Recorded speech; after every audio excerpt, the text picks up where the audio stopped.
Chrysler dealers. By Grand Victoria Casino. Take your fun a little bit further with Grand Victoria Casino. By Pepsi Cola, official soft drink of the Cincinnati Reds. Pepsi, it's the cola. By your local Dodge dealers. Grab life by the horns. And by Skyline Chili. Hey, game time or anytime, it's always Skyline time. Hi, tonight at Chris's Clubhouse, we're going to double your pleasure, double your fun. Because you know what we're going to talk about? Doubles. Well, because the Reds are just absolutely knocking the cover off the ball, and they're hitting an awful lot of doubles. Let's take a look at it statistically, what they've done so far in this 8-game winning streak. They've hit a whole bunch of doubles. 25 and 90 base hits they've had have been doubles. That's 27.7% of all their hits. On the season, they've had 124 doubles, or 22.8% of all their hits. But how does that compare to the rest of the National League? Well, ordinarily, the National League will have about 19.5 to 20% of the hits being doubles. So you can see with the Reds at 27.7% doubles, they're doing an awful lot of business by putting those runners in scoring position. Thanks to the efforts of Edwin Encarnacion, he's got 19 of them. Austin Kearns has got 16. Hatterberg got 13, and you go right on down the line. These guys are a double machine. So that's one reason why they've been able to put this 8-game winning streak together, getting those guys over and getting them in a lot easier when they start out at second base. I'll tell you who's the guy who's ready with a double right now. That's George Grant. He's got lineups in action when we return right here on FSN.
And during his whole winning streak, Ken Griffey Jr. has been taking out the Reds lineup. He does it again tonight, and there is a new manager managing this ball club tonight on an interim basis. Of course, Bucky Dent takes over for Jerry Narron. Narron attending the graduation of his daughter Claire down at Rosewood High School in Goldsboro, North Carolina. Bucky so far 3-0 since taking over part-time for Jerry Narron, so the pressure's on Bucky. Jerry's done such a tremendous job. Narron gone, and at the start of this one tonight, Dent taking over. Here's Yuriko's starting lineup with Tony Womack leading it off. The former Red in his career against the Reds, over 300, and he comes in over 300 tonight. Juan Pierre moved down to the number 2 spot with Womack leading off. Pierre struggling offensively. Another former Red, Todd Walker, another 300 hitter against Cincinnati, hits third. Ramirez, Jock Jones, Ronnie Cedeno, Freddie Bynum. Henry Blanco will catch Maddox. That's 1 through 9, Yuriko's starting lineup. And here's the right-hander for the Reds, Easy Ramirez. Yeah, they call him Easy, George, because his windup is so easy, and when he is on a roll, he can make it look awfully easy getting the opposition out. Easy Ramirez is making his 8th start of the season. He's had 7 starts previous to tonight. 4 of those have been quality starts, 2 and 4 overall. He's pitched better than that 2.4 win-loss record. Here's how Elizardo Ramirez hopes to get it done. He's got a modest fastball, but it's enough to keep you honest. Up around 90, 91 miles an hour. Excellent control, especially when there's nobody on base. But when he gets in trouble, he tends to nibble a little bit. His walks have come up mostly when he's in the set position. So we'll see if he can overcome maybe what is a little freshman nervousness here with Elizardo Ramirez this year. But he's got his work cut out ahead of him tonight, obviously facing one of the finest pitchers of our generation in Greg Maddux. No one in this Cubs lineup has come to the plate more than 3 times against Elizardo Ramirez. Bucky Dent, Tom Hume comparing notes as Ramirez is ready to go to work. And in steps Tony Womack. Womack, the veteran second baseman, will be playing second for Greg Maddux, will be on the mound tonight. Maddux has really had a year of his career against the Reds. He's won 20 games against Cincinnati in his career, and he's also burned the Reds with his bat a couple of times. Here's Womack in at right about the 300 mark to start this series. He's down to 296 today. A homer and 5 knocked in for Womack. The homer by Womack yesterday was his first in almost 2 years. Last one he got was here in 2004 against the Reds and Todd Van Poppel. 1 ball, 1 strike to the second baseman, and a guy who's hitting in the leadoff spot. This is where he is most comfortable, in the leadoff spot. Juan Pierre bumped down to number 2. That's in the dirt. 2 balls and a strike. Reds start tonight, 1/2 game of the St. Louis Cardinals, who are in Milwaukee this evening to take on the Brewers. Redbirds were off last night. They start a road trip tonight. Popped up behind third. Lopez calling, peering up, hauls it in, and there's 1 away. Here's your Ford defensive alignment for Cincinnati. The Reds 15th in the league in defense. They've committed 53 miscues. Junior's back. He's in center field after that quad muscle pull. His 31st start there, yet to make an error this year. Kearns, 1 error done, 7 errors on the season. That's your Ford defensive alignment. Here's Juan Pierre, dangerous offensive player, great speed, but struggling. His average down to 236. We just left St. Louis and we told you about the great contact capability of David Eckstein at the top of the order. This guy's in the same mode. They both make contact, all but only 5 or 6% of their swings. He's only missed 27 times in 451 swings for the season. That's something. They'll always make contact. And sometimes that can be a blessing, and other times it can be a detriment to you, because here's a guy who is primarily a leadoff hitter. He's batting number 2 tonight, but either way, he's at the top of the lineup, and they want him on base, not necessarily with a high batting average, but just get on base any way you can. He only has 13 walks on the year. That's a guy that almost has to hit his way on, so when he goes into a slump, the whole team suffers because his on base percentage is way down. You saw that statistics. Dusty Baker knows it well. The Cubs are 15-6 when he scores a run. He just has not been scoring enough. That's a bouncer wide of second. Phillips has it, and they get him. You cannot take a moment off with Pierre running. You saw that was a routine ground ball to second, and Phillips just missed getting there a step early. So 2 away, and here comes Todd Walker. Talk about former Reds who have punished Cincinnati. Elizardo Ramirez faces a guy who was .344 against Cincinnati in his career. And Walker, happy to be in Chicago, yes, but he still says his most enjoyable time in baseball was the time that he spent here in Cincinnati. Pops it up on the right side. Phillips calling. He's got it. 1, 2, 3 for Ramirez. Here we go to the bottom of 1. Lopez, Phillips, and Griffey do up. Walker heads out, grabs his glove.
Welcome back to Great American Ballpark. Reds and Cubs scoreless going to the bottom of 1. Here's your Rico starting lineup for the Cincinnati Reds, who come in a half game ahead of the Redbirds in the Central. Felipe Lopez, the switch hitter, leads it off. Brandon Phillips up to the number 2 spot. 8-game hitting streak for Junior. He hits third tonight. Aurelia, Hatterberg, Dunn, Kearns, Valentin, and Ramirez. That's 1 through 9. Your Rico starting lineup, and here is the future Hall of Famer. Oh, no doubt about that, George. He is a different pitcher, though, now than he was in the very beginning of the year when he ran his record to 5-0. He was leading the league in earned run average at that time, and something has fallen apart for Greg Maddux. 6-5 now with a 477 earned run average, making his 13th start. He still has good control, walked 18 and struck out 42. Setting up inside is Blanco, and Felipe Lopez will foul this to the left side. No balls, 2 strikes. Well, if you've seen Greg Maddux pitch, you know he's a master of control, cutters, and changeups. He has about every.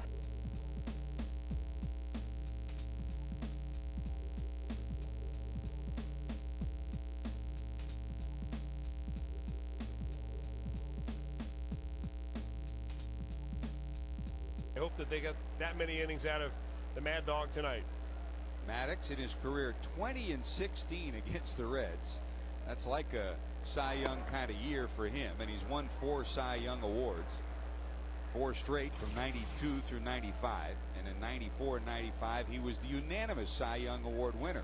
Only other guy that's done that back-to-back is Sandy Koufax. That's pretty good company. That's bounce foul past Billy Hatcher, the first base coach for the Reds. Hatch is down at first. Mark Berry, as usual, down at third. And Chris mentioned that, you only figure 6 innings for Maddux when he's going right. The other part of that equation is that continues to put pressure on this Chicago Cubs bullpen and on their rotation. Swing and a miss. Lopez is punched out. First strikeout for Maddux, and number 3,095 for his career. Here's your defense for the Cubs. Cubs come in 8th in the league in defense. They've committed only 38 errors. Maddux, 15-time Gold Glove winner, no errors this season. Ramirez, Cedeno, Womack, Walker across the infield. Speed in the outfield, Bynum, Pierre, and Jones, and Blanco is catching Maddux tonight. There's Brandon Phillips, 312, 5 homers, 34 knocked in. He's had just a brilliant year for the Reds. Oh, it's caught. Hey, you talk about a Gold Glover, Chris, it's like it's on cue. All right, he's one of these guys that finishes so square at the home plate after he releases the ball. He can almost charge a line drive. That's a joke, but this ball gets back on him very quickly. How many pitchers do you know are going to just turn their heads and watch this ball go into center field? Not Greg Maddux. He's right there with the glove ready to knock one down. He's the 5th infielder when he's out there. Brilliant, brilliant defender. 15 Gold Gloves. The only pitcher that has more is Jim Cott. He has the American League record with 16 Gold Gloves. All Brandon Phillips could do is flip his bat up and smile. It's about all you can do when you blister one like that, and Maddux gloves it. Here's Junior. We showed you his stats against Maddux. Pretty impressive. 10 for 24, a couple of homers. Always a battle, 2 Hall of Famers. Here's strike 1. That's ripped but foul. Talking about the Cubs scenario, and there's Brandon. By the way, Brandon's dad and his baseball coach, his high school coach, drove up for the weekend. They're at the ballpark today. They were about halfway up in their seats when that ball left the bat. Then they sat down quick, I'm sure, after it was caught by Maddux. That's a one-hopper into short right. Womack there. And that'll do it. With the shift on, Griffey robbed of a hit. The Reds go 1, 2, 3, even though they hit 2 right on the button. Here's Ramirez when we return.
Tonight's storylines presented by Elk and Elk, serious lawyers for serious injuries. 8's pretty good. 9er would be finer, huh, for a 9-game winning streak.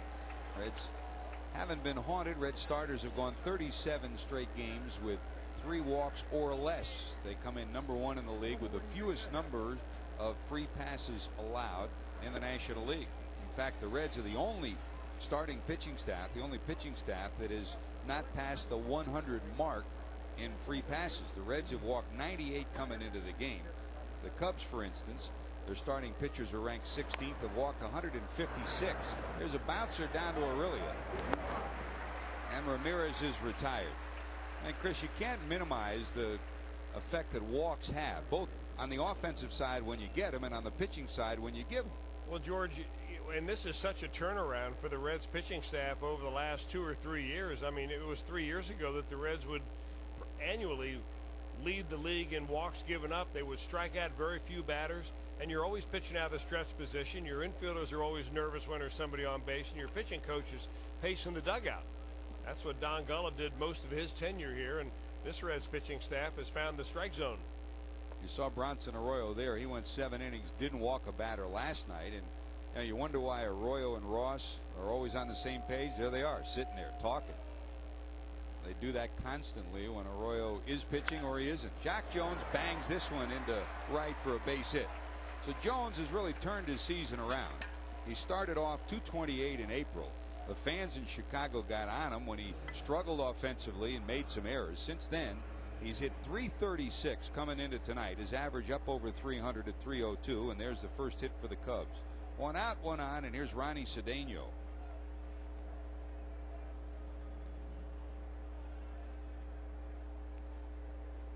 Cedeno 292, a homer, 16 knocked in. He is the shortstop for the Cubs. Pop back and out of play. Hey, for every Reds run scored in today's game, Safe Auto Insurance Company will donate $50 to the Reds Community Fund. 1-800-SAFE-AUTO encourages you to get home safe.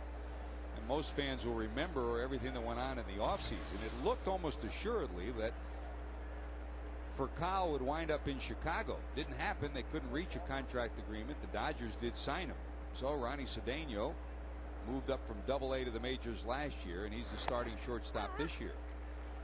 Well, I think when the year ended, Chris, you and I had talked about it, and I think we both thought that in all probability Furcal would wind up in a Cub uni. Didn't happen. Well, they had hoped it would happen there in Chicago. Obviously, Furcal, a tremendous shortstop. Dusty Baker always looking for somebody at the top of the lineup the last few years in this ball club. They finally got Juan Pierre this year because obviously Furcal did not join this club. Furcal got off to a slow start with the Dodgers, starting to hit now.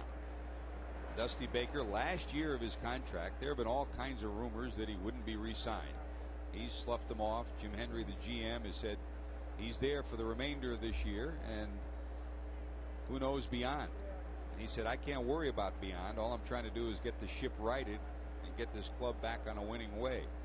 Short lead for Jones. That's foul back again. It's still 0-2. Well, the old saying, you know, that it's easier to fire your manager than it is to fire the 25 players holds true, but you can hardly hold Dusty Baker responsible for the fact that Mark Pryor has come up with a bad arm, that Kerry Wood has had arm surgery, that Derek Lee had a collision and is out for several months.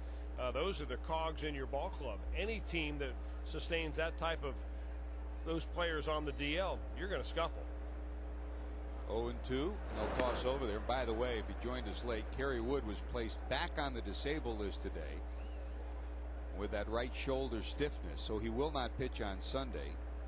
Angel Guzman was called up. They still are not sure who will pitch on Sunday for the Cubs. Depends on how the bullpen is handled tonight in this ball game.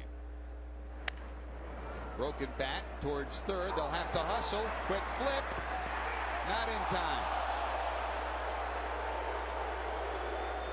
Randy Marsh, the Kentucky native, down at first, saying nope, they didn't get it there in time. So a broken bat, base hit to third, and it's first and second. You know, those broken bat base hits, those swinging bunts are more difficult to field than a regular bunt because a fielder freezes first and then he has to charge. But Richard really makes a fine effort right here. Ronnie Cedeno runs fairly well, and he just barely beats that one out.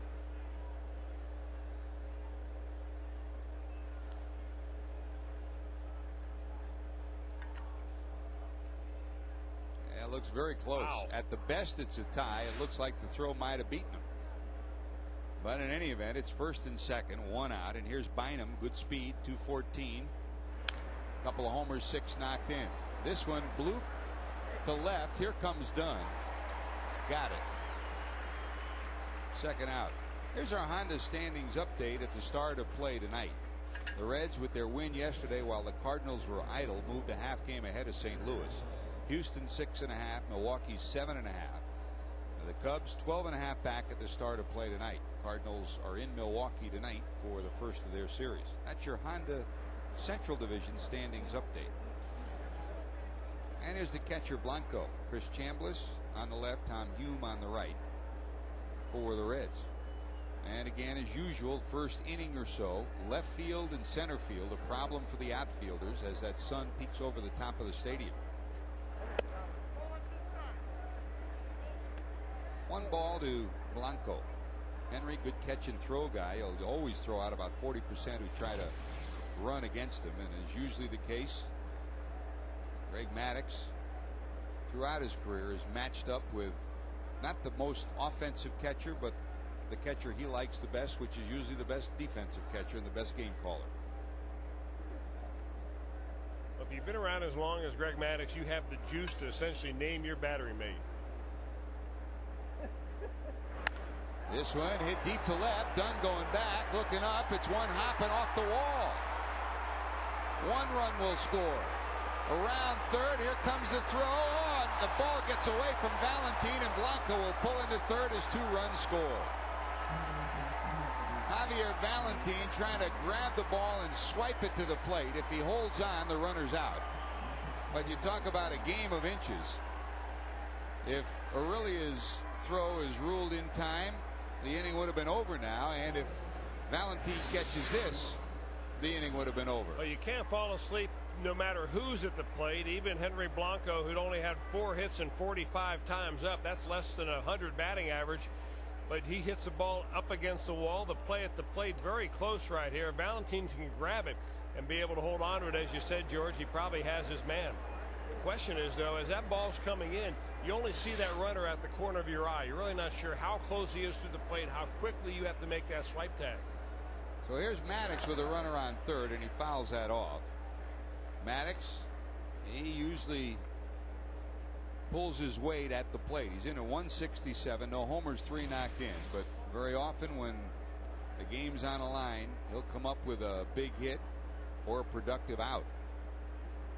So a double for Blanco, only his 2nd double of the year. And Maddux is staked to a 2-0 lead. That slap foul and out of play, 0-2.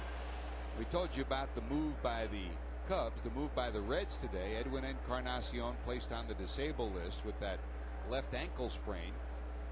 And Dr. Kremchek informing the Reds last night that really it could be a couple of weeks before he's ready. So Ray Olmedo, there's Ray, number 62, back up from AAA Louisville where he's been playing well. Hurricane ball misses, 1-2. There's your story. Encarnacion to the DL. Olmedo up. Pretty good numbers from AAA, Chris. Yeah, he really got fire lately, too. Ray Olmedo did, swinging the bat. But you know what usually happens? You call a guy up out of AAA who's hot. He sits the bench for a few days. However, he was good as feeling down there. He forgot it by the time he gets in the game here. Ramirez gets the strikeout, but not before. 2 singles and a double, and it's 2-0 Cubs.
Hey, the Reds and Meyer present the Meyer All-Star lineup at Great American before selected weekend Reds home games. Meyer recognizes area students for their achievements in academics by inviting them to run onto the field stand for the national anthem with a Reds player.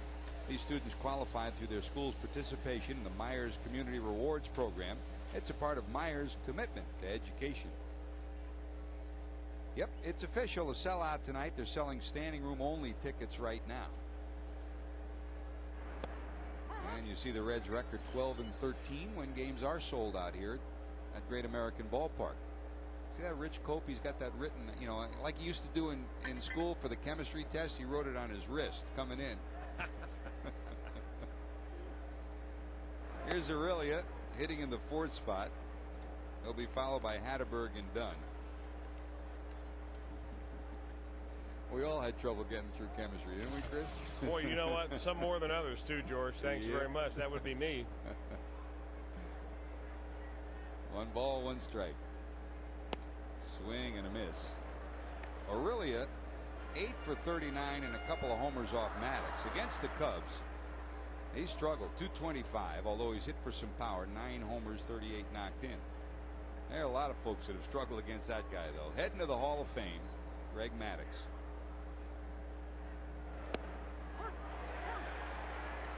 Right down the middle. Strikeout number 2 for Maddox. And here comes Hatterberg.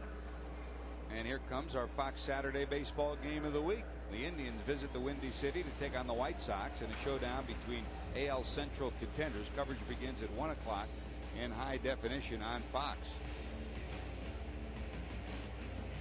Pressure's on in the Central Division of the American League, just as it is in the Central Division of the National League. Going into that series, Detroit a 1.5 game lead over the White Sox, 8.5 over Cleveland. So time for the Indians to make a statement. The Reds, of course, still play the White Sox here and play home and away against the Indians. That's a strike. One thing about Maddox, Chris, when he pitches, he comes right at you. Doesn't waste a lot of time between pitches either. He's a guy that's ready to go, and he's got his game plan down. He and Henry Blanco know what they want to do, and what we've seen so far, George, pretty close to what the scouting report said, is that against those left-handed hitters that Bucky Dent and Jerry Narron have in lineup tonight, he loves to throw that inside fastball that looks like it's going to be a ball, and then remarkably comes back every time to try to catch the plate. Fastball away, dribbled foul down the first base line.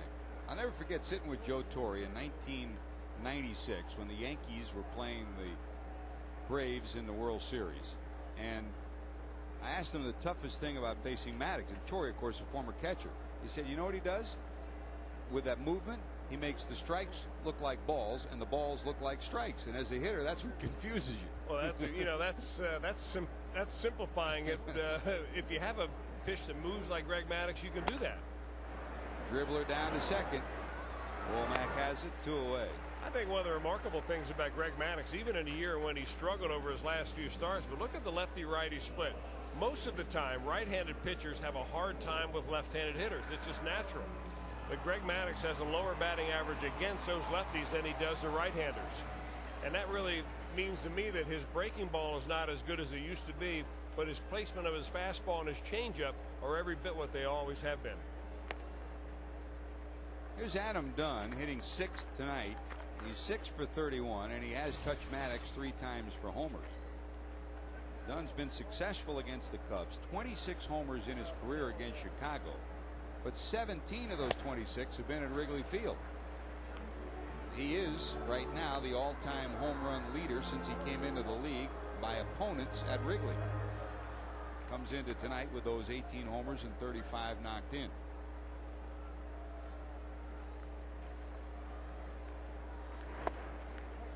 Down and in for a ball. Now, one of the things the Reds can do on their behalf at Greg Maddux tonight, or trying to get to him, is make him throw a lot of pitches. He's no longer a guy that's going to throw you 115, 120 pitches. I mean, he's done after about 90 to 100 pitches, so the more you can make him work early, the better. Hit deep, going to left, forget it, that's going to be gone. The great equalizer, done and gone by Adam.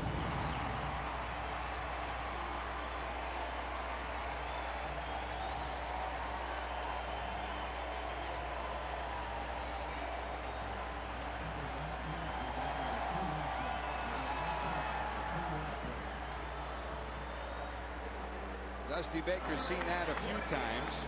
2-1 pitch planted in left, Chris. That's his 4th career shot off Maddox. You know, we remarked about this, George, in Chicago about how Greg Maddux really prefers to pitch Adam Dunn away rather than inside. And it might be because Dunn's got a pretty good idea of the strike zone on either part of the plate. But, you know, if you give that big guy a chance to extend his arms, he's got such great plate coverage, being 6 feet 6 inches tall, long arms, that, boy, it's hard to even get a ball away from him that he can't get the meat of the bat on. Adam Dunn all business tonight against this Hall of Famer. The homer gets the Reds to within 1. It's a 2-1 ball game. Dunn, Griffey, Kearns out for early batting practice today, knowing that the ante's upped a little bit with Maddox on the mound. Here's Kearns at 282, 12 homers, 38 knocked in. This one hit pretty good to right center. Going over is Jones. He'll haul it in at the warning track. But the Reds get a marker back. Adam Dunn, homer number 19. And it's a 2-1 ball game.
This copyrighted telecast is presented by authority of the Cincinnati Reds and may not be reproduced or retransmitted in any form.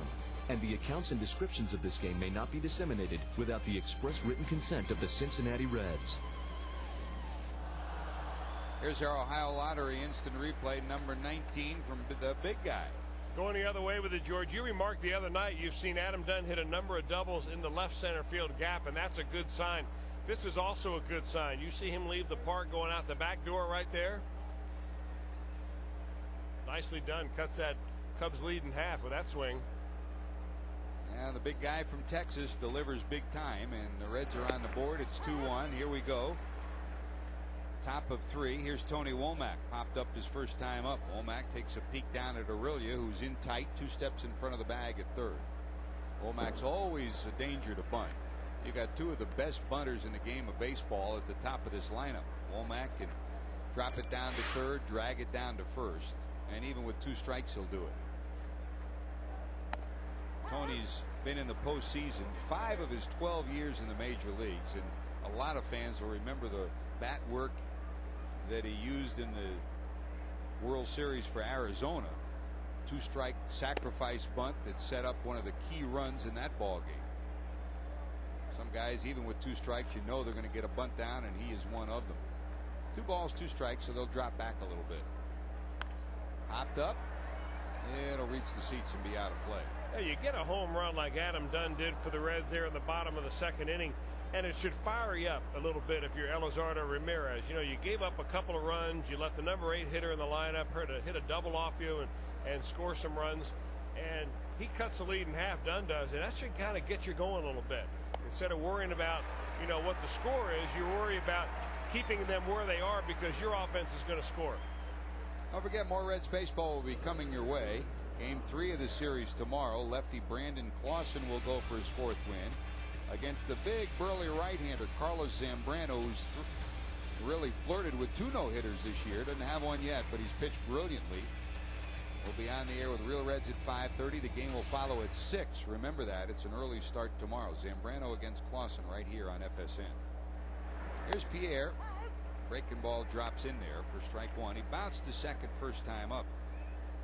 He's in an 0 for 11 slump right now. The average down to 235. That's pulled but foul.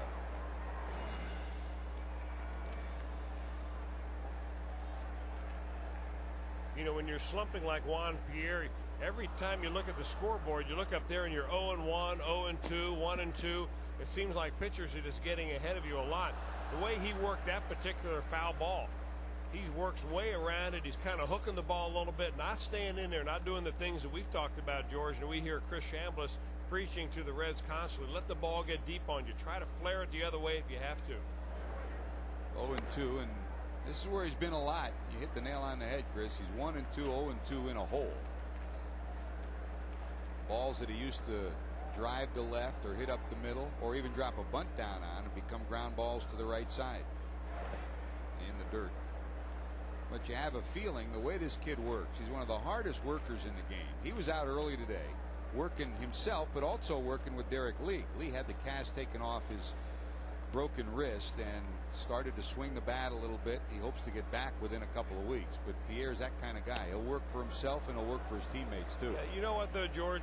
When you play on a bad ball team, and I've played on some bad ball teams before, it has a tendency to just bring you down mentally. Yeah. You feel like you have to do more than what you really can to get out of the thing.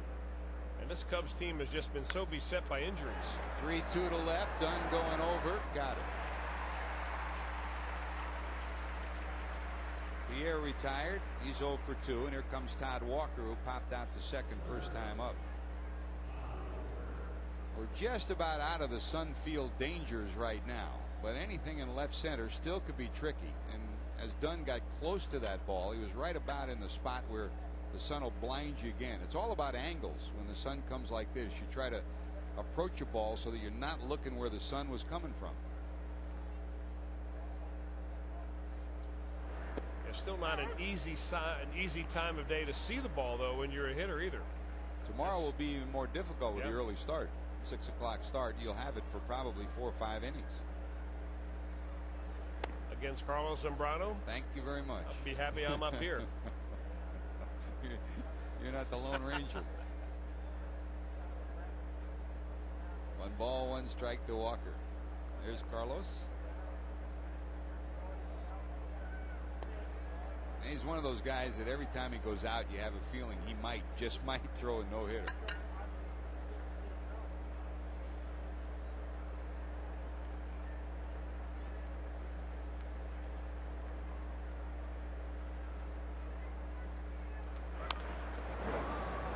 First pass Sarge. That's Gary Matthews, the first base coach for the Chicago Cubs. Outstanding hitter in his day, his son Gary Matthews Jr. What a great year he's off to. Leading the American League in doubles, been hitting around 300. Down at third, Chris Spire, brilliant shortstop in his major league career. That's up high. Full count, 3-2.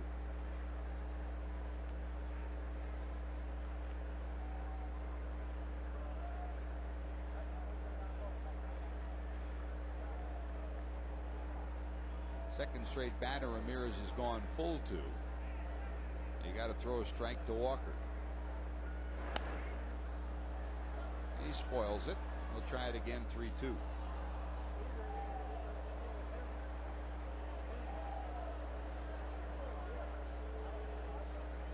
Luzardo came up in the Philly organization.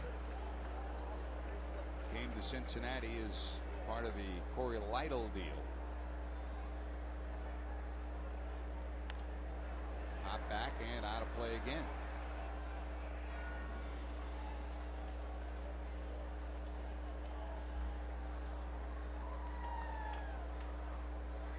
Todd, brilliant college player at LSU, and we're heading to Omaha once again.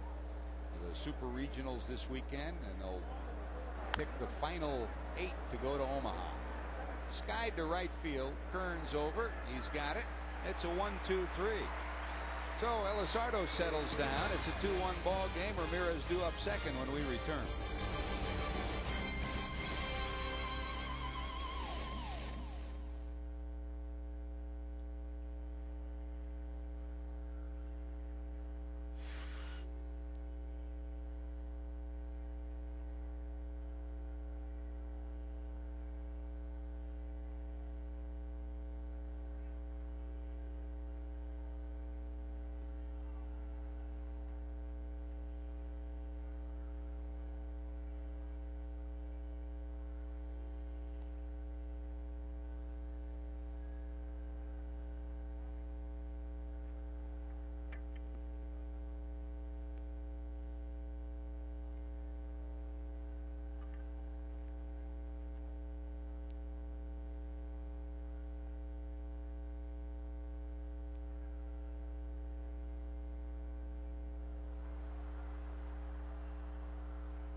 Hey, mark it down. Wednesday, June 14th, another Fast Signs Business Day special. Felipe Lopez takes on Carlos Lee and the Brewers. Join us. Leave your co-workers back at the desk. Fans, don't forget to drop off your business card at a fan accommodation station for your chance to win tickets to the next Fast Signs Business Day special. Here's Javier Valentin. There are very few people that have gaudy numbers against Greg Maddux, but Javi does. 7 for 15, 467, and 4 homers off Maddux. That is the Valentin story. And Maddux, obligingly so, stays away with a breaking ball outside. Ramirez on deck.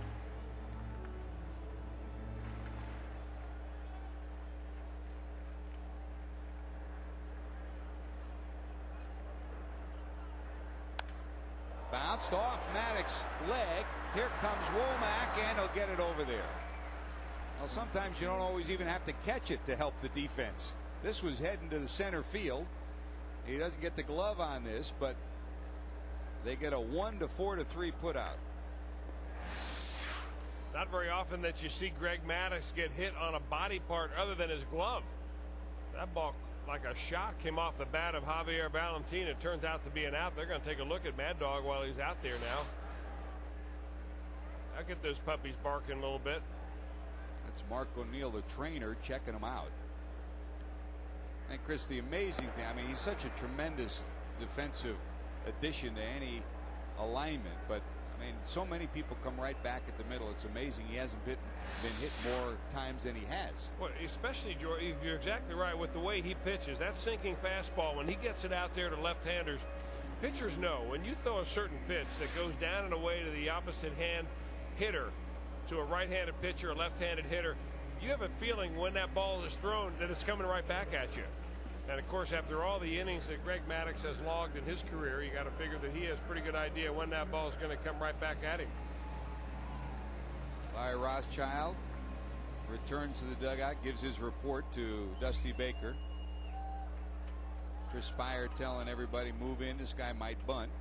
Here's your switch hitting pitcher, Elizardo Ramirez, and he sends this to right center, sinking, but Pierre will get there. Pretty good swing by Ramirez. 2 away, and here comes Felipe Lopez.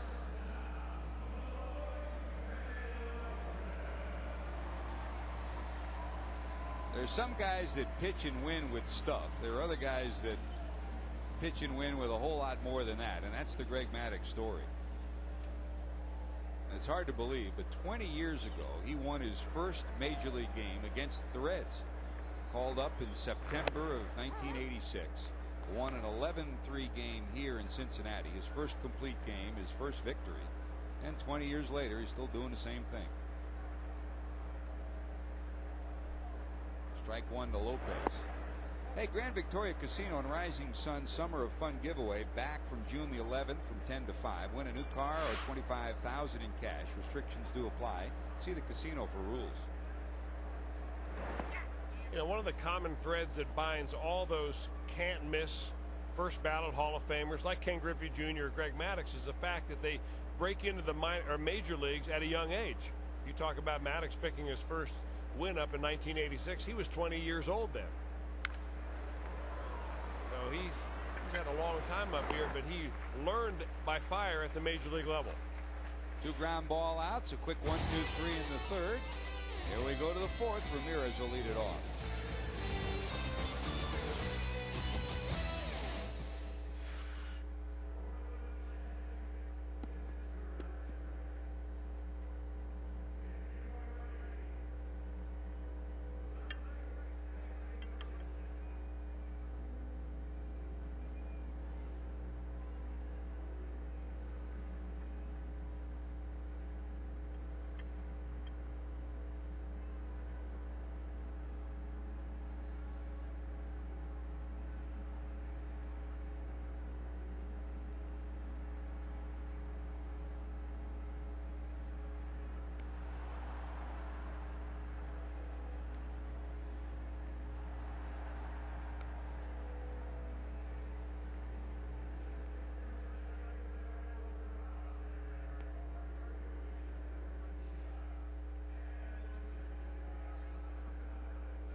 Cincinnati Reds baseball on FSN being brought to you by your local Toyota dealers. Toyota, moving you forward.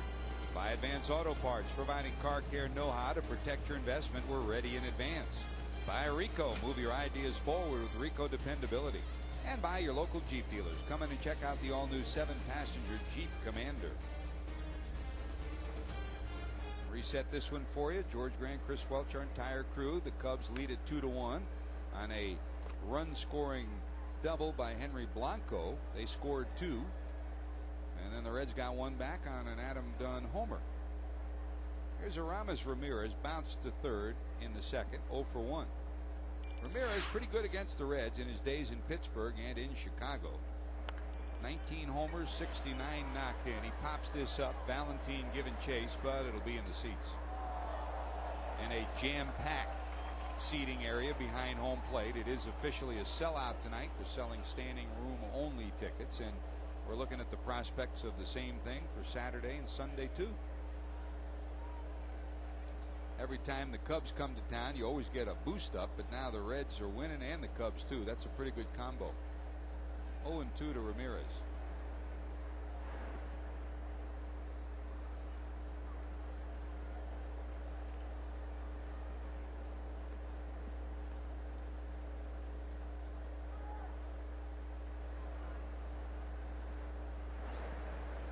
Dirt again. 2 balls, 2 strikes. If you're going to miss against this guy, Chris, miss down there. Yeah, it really doesn't matter what his batting average is. He comes in at 237 right now, but don't let that lull you to sleep, because he's a guy with tremendous power, can hit a ball out of the ballpark in any part of the park, and turn on a pretty good fastball if you get one out over the plate like that. Right center. That's going to go 2 hops to the wall. Griffey will pick it off the wall, and Ramirez will cruise in with his 12th 2-bagger of the season. Throw will come all the way in, but Ramirez is backing it up. So a leadoff double by Aramis Ramirez. And here comes Jock Jones. Well, you get the ball up. He's a good fastball hitter, Aramis Ramirez is, and you'll see where this pitch is, right around the letters, and he just kind of throws that top hand and goes with it. But this was a rather predictable pitch, because after Elizardo Ramirez went 0-2 to Aramis Ramirez, he threw him a couple of bouncing breaking balls in the dirt, and when we miss with both of those, you have to figure that 2-2 pitch is probably going to be a fastball. Ramirez guessed right on the other Ramirez and lashed a double. Here's Jack Jones, single to right first time up. Jones earlier this year picked up his 1,000th career hit. He signed as a free agent in the offseason. After coming out of college, he's played all 3 outfield positions. Probably his most uncomfortable place is right. That's where he's playing right now for the Cubs. Up and away for a ball, 2-0.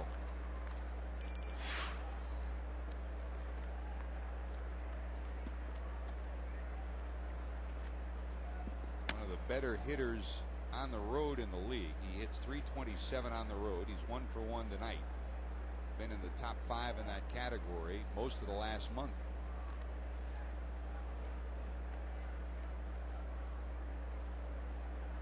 Ramirez having trouble seeing the sign. Steps off. We'll try it again.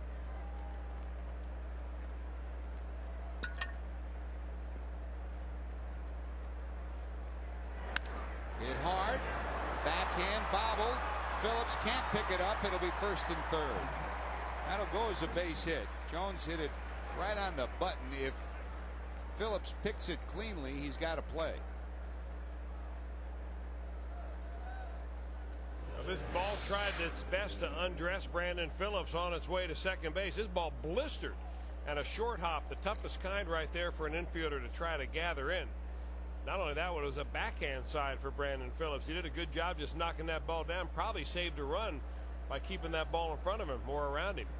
You saw his first move. His intent was to get in front of it, but it was hit so hard he had to try to backhand. And if he doesn't at least touch it, that's a run, as Ramirez would have scored. So it's first and third.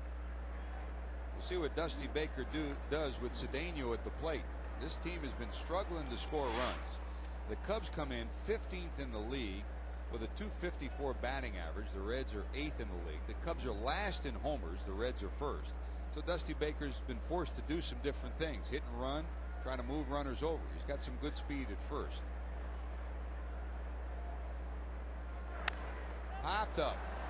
That's the way it's gone for the Cubs. 1 away. Cedeno pops out. Here comes Freddie Bynum.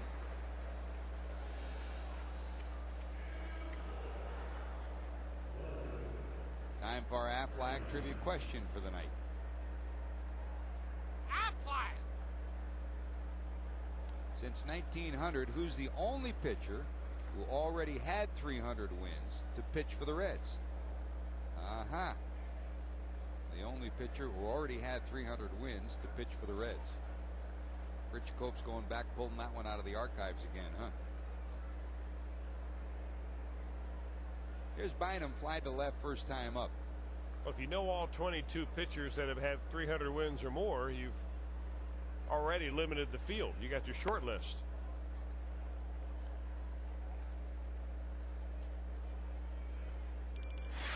Bynum takes a look down at Chris Spire. On deck is Henry Blanco, who doubled in the 2 runs for the Cubs back in the second. Bynum, very good bunter.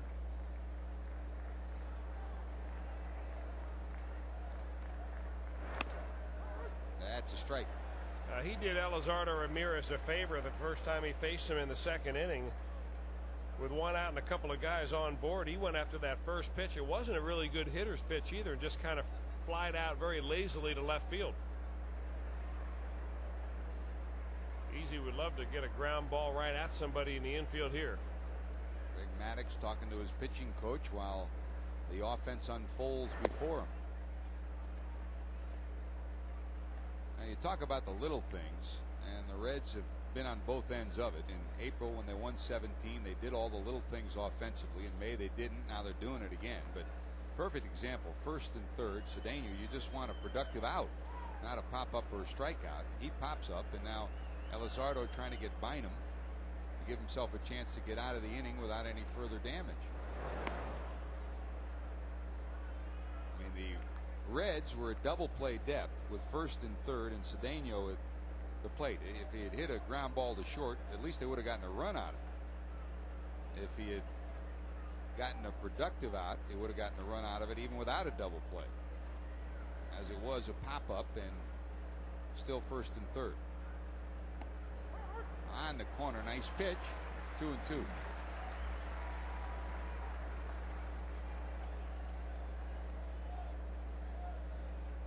And those are the at-bats that you lament as a manager and a hitting coach when the night is over. If you lose, if you win, you forget about it. The Reds have been in that predicament many times in recent years. 2-2.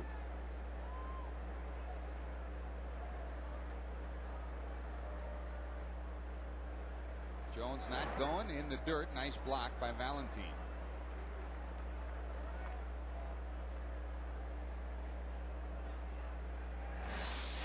You have to have confidence in your catcher, because even on a 2-2 count, you don't want to throw a little cookie right down the middle and let a guy wallop it.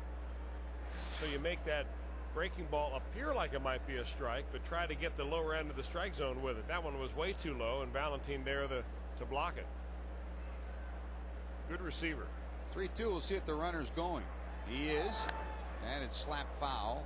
Bynum trying to go the other way. Fouls it off, and we'll try it again. 3-2. Yeah, it gives you a pretty good idea why they want to throw a curveball to Freddie Bynum. A little weak of a cut right there. Just trying to make contact. What he's trying to do here is just wait as long as he possibly can. I guess if you were to describe it quickly, you say that's a 2-strike swing if I ever saw one. Try it again. 3-2. Runner going again. Fouled at the plate again.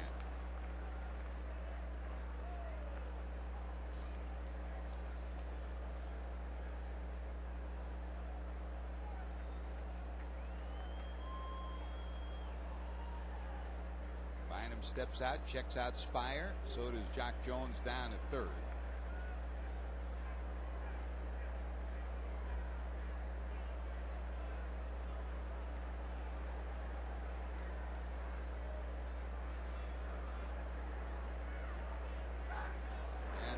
The runner back.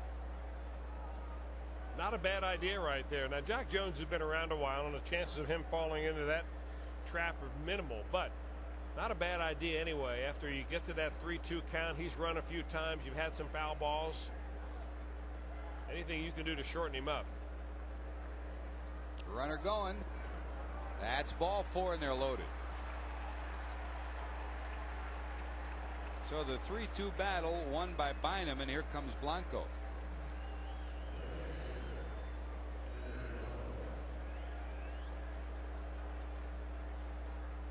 Last time up, Blanco doubled off the wall, one hop and left, and plated 2 to give the Cubs a 2-0 lead, and here was a pitch that was up. Well, he got one right down Broadway right there, and he did what he should do with it. He's got some power. He can hit a home run. Obviously a strong guy, but not all that adept with the bat this year. He just raised his batting average up over 100. So Henry Blanco with a couple of ribbies is riding on the interstate right now. Not a speedy runner. He's hit into 2 double plays. That's an only 45 at bat. So Ramirez, who stayed down with every pitch except for the one he got up that Blanco hit last time, you figure he'll try to stay down and see if he can turn a twin killer here.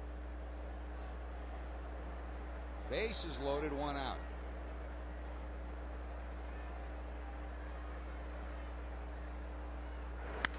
This one lined to right. Kern's going over. Got it. Coming to the plate will be Ramirez. It'll be a sacrifice fly, and a run will score. Another ball that Ramirez got up. And Blanco lined it to right. A sacrifice fly, and Henry's accounted for all 3 runs so far tonight for the Cubs.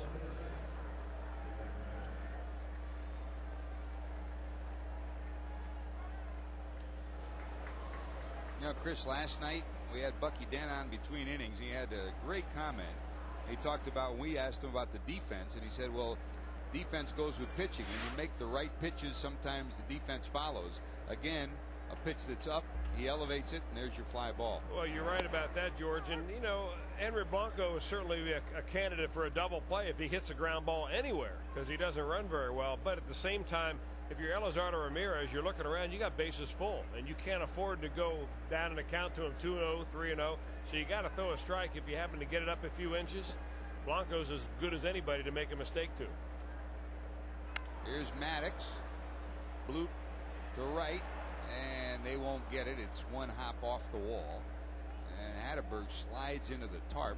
Looked like he got up gimping a little bit, but he keeps bouncing back to first. Oh, he skinned his knee up. I can guarantee you on that, because that, even though it's not as gravelly as it is over in Houston, that's not soft dirt over there by that tarp down the right field line.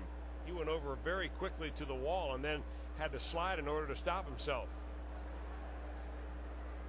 No balls, 2 strikes to Maddox, who struck out first time up. First and second, 2 away. Got him. But a double, an infield hit, and a walk load the bases. Blanco's sacrifice fly makes it 3-1 Cubs.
Aflac trivia answer from tonight. Since 1900, the only pitcher who had 300 wins to pitch for the Reds, Christy Mathewson in 1916.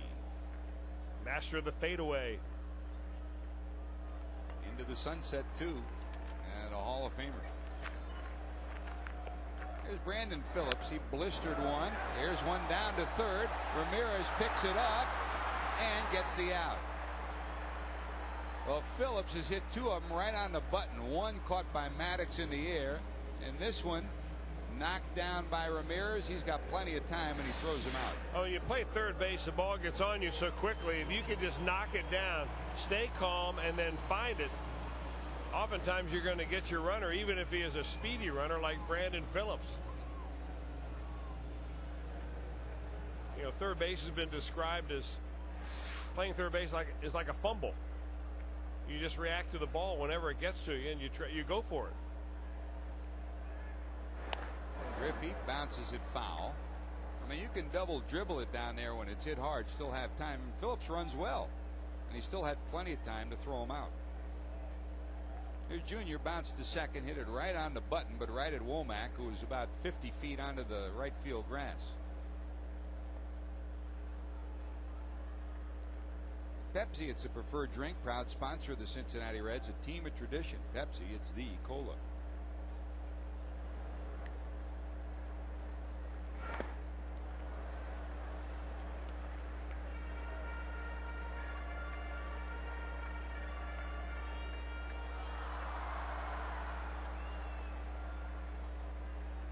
One and two to Junior. Currently ranking third in the All-Star balloting in the National League, behind Andrew Jones and Carlos Beltran. And he's only about 20,000 votes behind Beltran for number 2. Jimmy Edmonds 4 and Alfonso Soriano 5. And how about Soriano? Pujols led the league with 25 when on the DL. Soriano's now got 23. Junior to right. Jones over. Got it. 2 away, and here comes Aurelia. And here's our follow-up to Christie. 300th win with the Giants against Boston. Made 1 start in 1916 with the Reds. Complete game. 15-hitter, Chris. Back in those days, you could do that.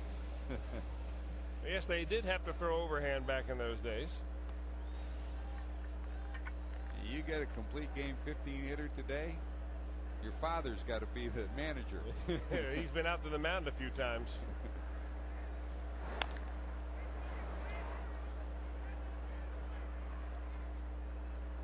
Here's Aurelia, struck out looking first time up. 1 strike to Rich.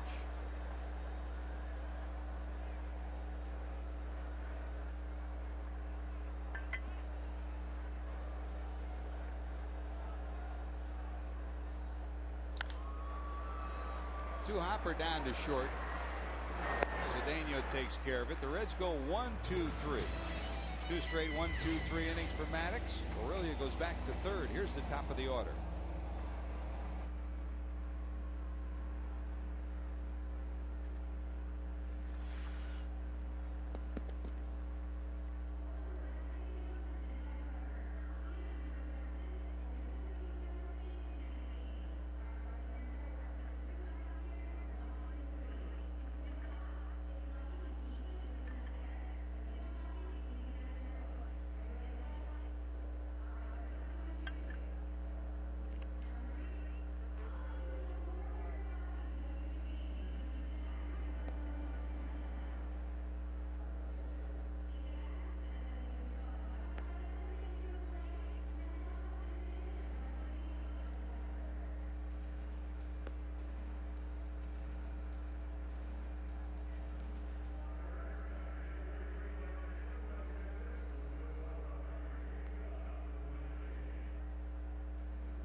The party. Cincinnati Reds baseball on FSN, being brought to you by your local Ford store. By JTM, more of what you're hungry for. By the Ohio Lottery, play Bonus Millions, the Ohio Lottery's new instant game. You could win up to $2 million instantly. And by Cincinnati Children's Hospital Medical Center, change the outcome.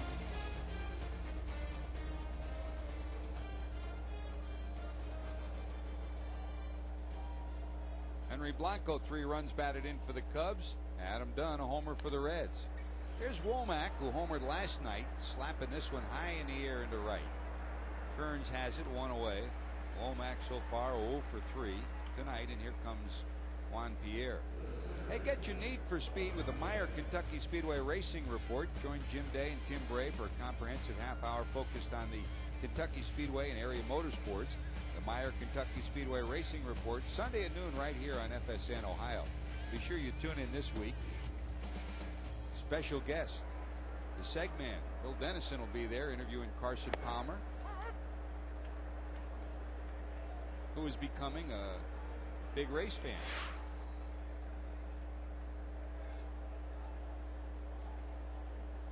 Oh for 2 is Pierre. Bounced to second, flied to left. Walker on deck.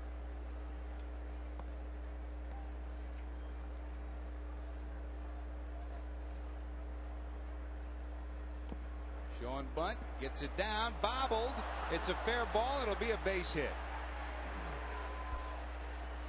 It squirted off the plate and then off the hand of Valentine. So it'll be a base hit for Pierre. Now they're going to give him an error on that. Javier Valentin made a stab at it with his bare hand, and some guys you can double dribble and have a chance. not Juan Pierre. Boy, this guy can boot scoot right there. I think maybe Javi's problem was when that ball hit off the plate, it's got a lot of spin on it. You try to pick up a spinning baseball, chances are it's going to bounce right out of your hands. And actually it hit the ground and bounced back on him, and I think the bounce got him. So they'll score it an error, the Cubs' first error, and Pierre's turning around looking at Gary Matthews saying, what else can go wrong? You know, you lay down a bunt, you think you got a base hit. And no, it's an error. Well, he's on base anyway, and this guy has a knack for getting himself over to second and then over to third.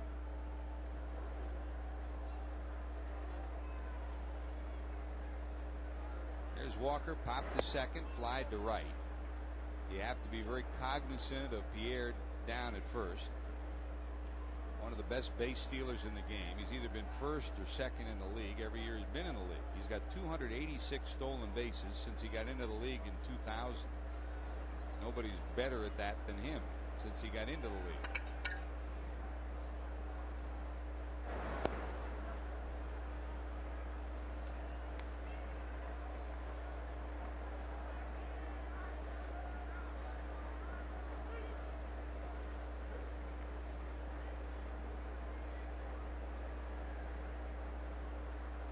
Stolen 19 so far this year, been caught 4 times. He's second in the league right now. He's going, and it's fouled off down the left field line. Tonight, Todd Walker, close but no cigar for him twice. Now that's the kind of look you get when you get your pitch but don't hit your pitch.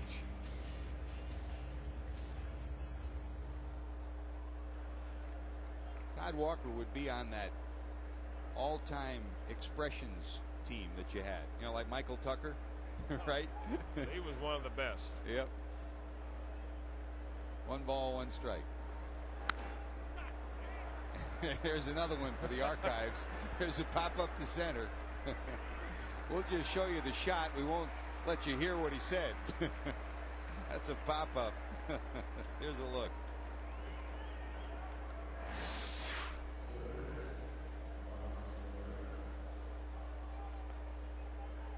One of the problems there, Todd, is the fact you're chasing pitches that are up and out of the strike zone. I know he's one of those lefties that likes the ball up anyway, but boy, there's got to be a upper end limit, right? Consummate competitor. He wants a base hit every time he steps into the batter's box. 2 away. Pierre still at first. Hey, play Bonus Millions, a new $20 instant game from the Ohio Lottery. You could win up to $2 million instantly. Bonus Millions. Odds are you'll have fun. There he goes. And it's going to go into center field. It kicked off Pierre, went into center, and he's sitting at third.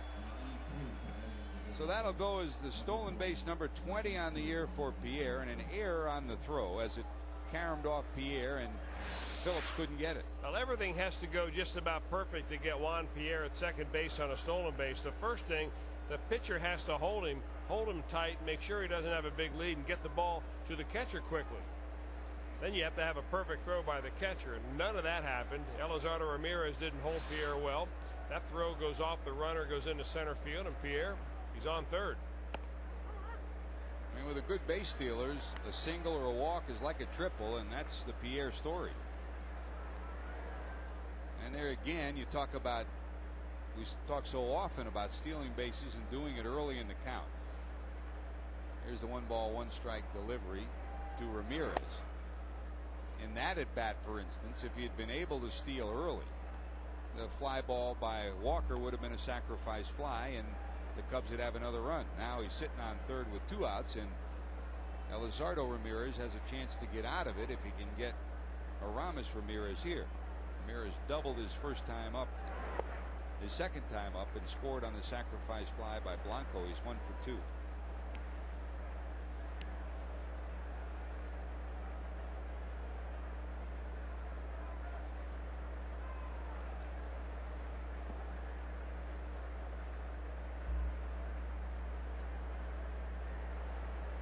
And 1.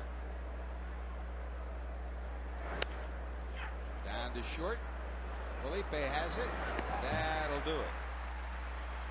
Error, stolen base error, but he doesn't score. The Reds go back to work, trailing 3-1.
Cincinnati Bell presents Perfect Pitch, the Bronson Arroyo Raquel Aurelia concert benefiting the Reds Community Fund on Thursday, June the 15th. This great concert, $25, takes place at the Madison Theater in Covington, Kentucky. Doors opening at 7. A limited number of $150 VIP passes are also available. That includes food, beverage, and the opportunity to watch the concert with some Reds folks like Austin Kearns, Felipe Lopez, and more. To purchase tickets, log on to Reds.com or call 513-765-7019. That should be a great concert. Rich Aurelia's wife, very talented. You know Bronson Arroyo is too. Should be a lot of fun. We have to get Eddie Napoleon to sing along with him too, since he's back in town. The Reds. Can he sing? No, but we can get him to sing along with him anyways. Nappy's back and on the case. Maddox is on the case. The Reds have a run and a hit. That comes from the guy who's sitting in the on-deck circle, Adam Dunn. A homer. That's the only blemish to Maddox night. A left field homer by Adam Dunn.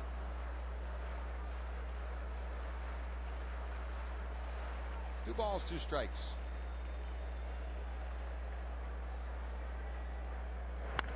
That hit pretty good to right. It's going up. It's gone.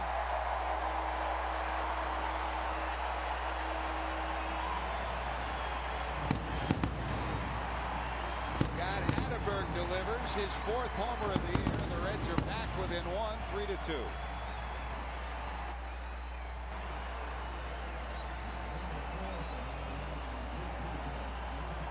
Well, if you heard the scouting report that Ken Griffey Jr. gave on Greg Maddux at the very beginning of our program, you may have heard him say, well, you look for a mistake pitch that he gets up. 2-2 pitch, that's exactly what Scott Hatteberg got. A pitch up around his letters, and he wonked it pretty good. Hatteberg had been 1 for 12 against Maddox until that swing, and now the Reds are back within 1.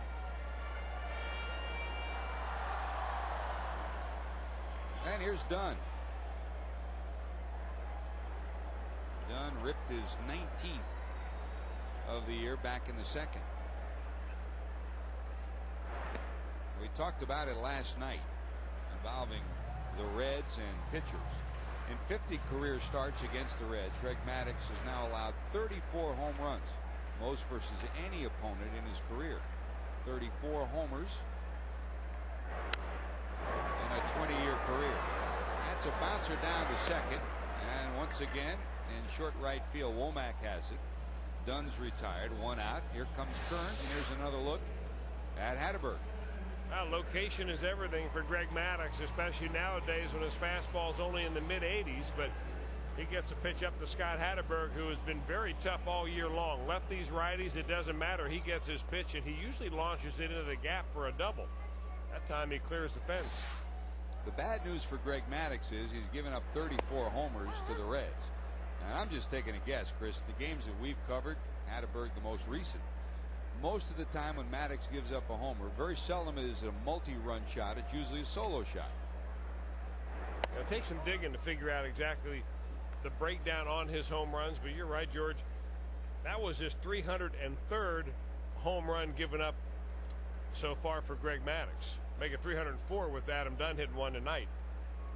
You've got to have a pretty good career to be around long enough to give up over 300 home runs.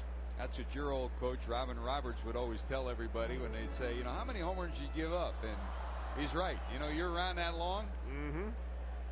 You got to be pretty darn good, and that guy is 2-1. Takes a little off, and Kearns swings and misses. Yeah, Austin swinging like it was a fastball. Last time he was up, he had a 2-0 count, and Maddux gave him a fastball and knocked it pretty good into right center field out to the warning track. That time Maddux pulled the string on him. 2-2. Bounce to the right side. Womack has it.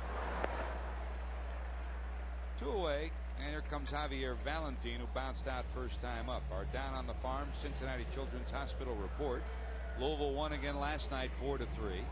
Andy Abad tied the game in the 9th, a 2-run homer. Sardinia won it with a double. Bats are 0-28 with trailing after 8. Cross that out. They continue to play better baseball here in this month. good night for Andy Abad. Hey, if your child suffers a sports-related injury, ask your doctor about the sports medicine program at Cincinnati Children's or call them at 513-636-PLAY.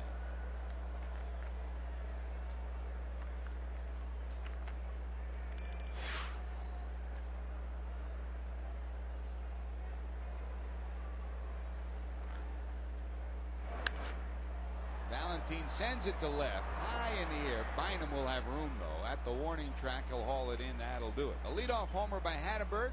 It's a one-run game again, 3-2. Heading to the 6th. Jock Jones will lead it off.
Reds baseball on FSN being brought to you by Chevrolet. Visit trychevy.com for outstanding values on America's #1 value. Yes, done.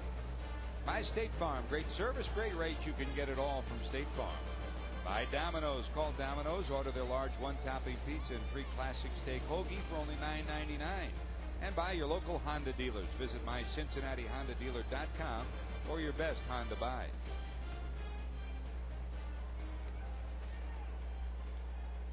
3 runs, 6 hits for the Cubs. 2 runs, 2 hits for the Reds. The only 2 hits the Reds have: homer by Hatteberg, homer by Dunn. Here's Jock Jones. He's got 2 of the 6 hits for the Cubbies so far.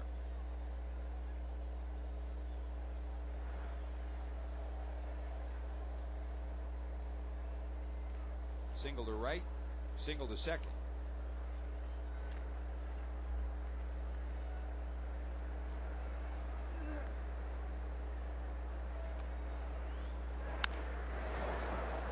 Down to second.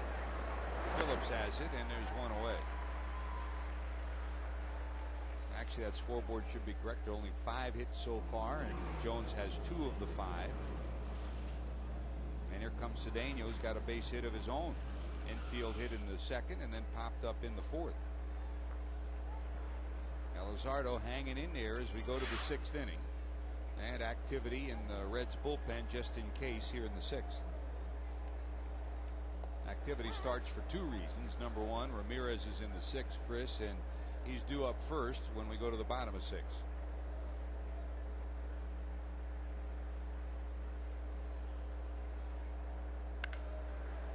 That's in the left, a base hit for Cedeno.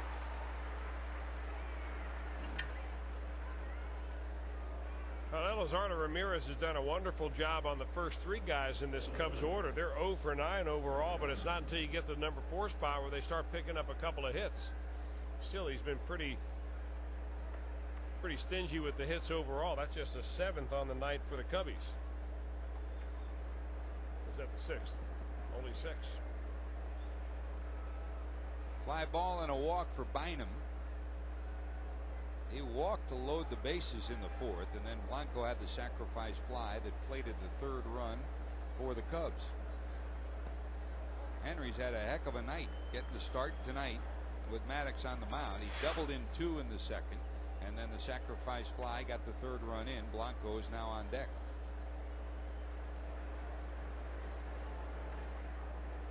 Well, might Dusty Baker try something with this combo here? Wouldn't surprise you one bit. Good speed both ends, good bunter.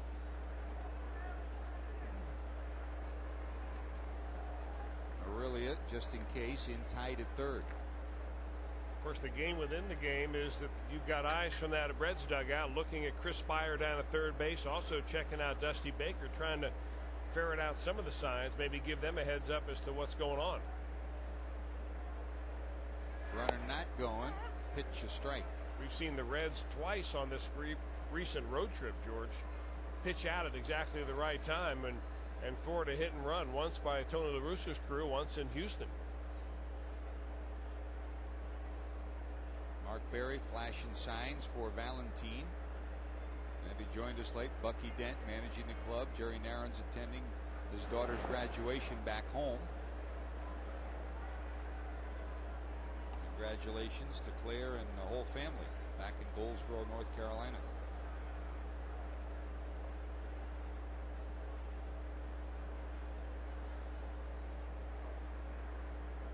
Two and one. Cedeno not going. He swings right through that. And it's 2-2. Hey, Meade, if you're looking for more taste, more quality, and more time, then pick up some JTM Steakhouse beef patties. More of what you're looking for.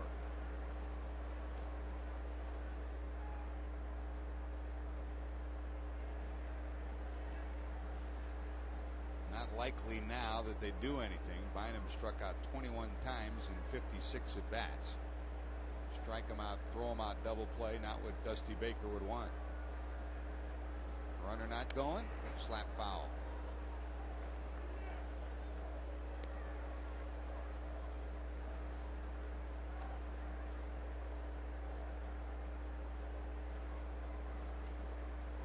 A lot of base runners for the Cubs. Spire's been busy at 3rd. He rolls through his signs one more time. 2 balls, 2 strikes, 1 out.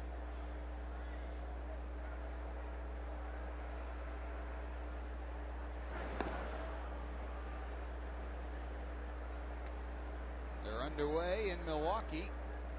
Brewers 3, Cardinals nothing. Now going into the second. At Houston, Astros and the Braves are tied 2-2 in the 3rd. Everything else National League later on. Runner going. This one hit high in the air to center. Griffey going back. At the warning track, he'll haul it in. Cedeno all the way to second, retreats to first. Pretty good swing by Bynum, but right in the right spot for the Reds. Griffey hauls it in.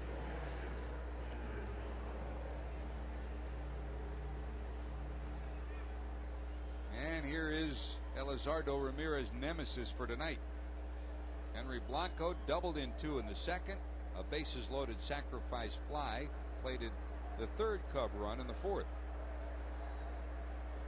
And that's got his average from 089 now over 100 to 109. Hey, you're right, Chris. You know, in this day and age, every time you step to the plate, you talk about Pierre being down 0-2 and 1-2. When you're batting 109 every time you step up with the size of these scoreboards, it's not like you can hide the fact you're hitting 109. Everybody in northern Kentucky and southern Ohio can see it. Well, not only do they have the main scoreboard usually in every ballpark, but there are 3 or 4 of them tucked around the ballpark so that no matter where you sit, you always know the count, the score, and the batting average. 1 ball, 1 strike to Blanco.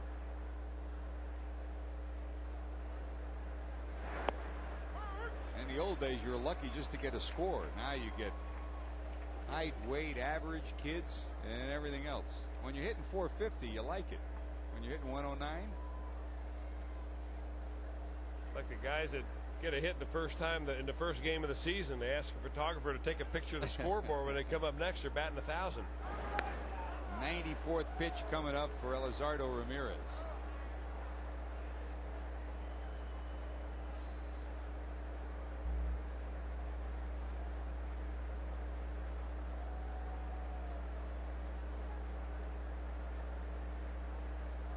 1-2.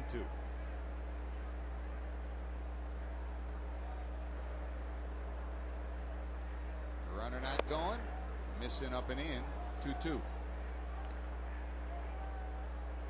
Well, a very typical game for Elizardo Ramirez, a guy that has pitched pretty well. He's got an earned run average under 4 coming into tonight's ball game, but the Reds have really not scored a whole bunch of runs for him. His run support is around 4.3 runs a game. So that's a slim margin between your earning at 4 and 4.3 your run support. Runner going. They got a shot at him this time. Yes, sirree. Perfect throw by Valentine. Nice tag by Phillips as he hangs in there. The runner erased. It's still 3-2 going to the bottom of 6.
Ohio Lottery winning numbers for tonight. Pick 3, 174, 174. Pick 4, 9724, 9724.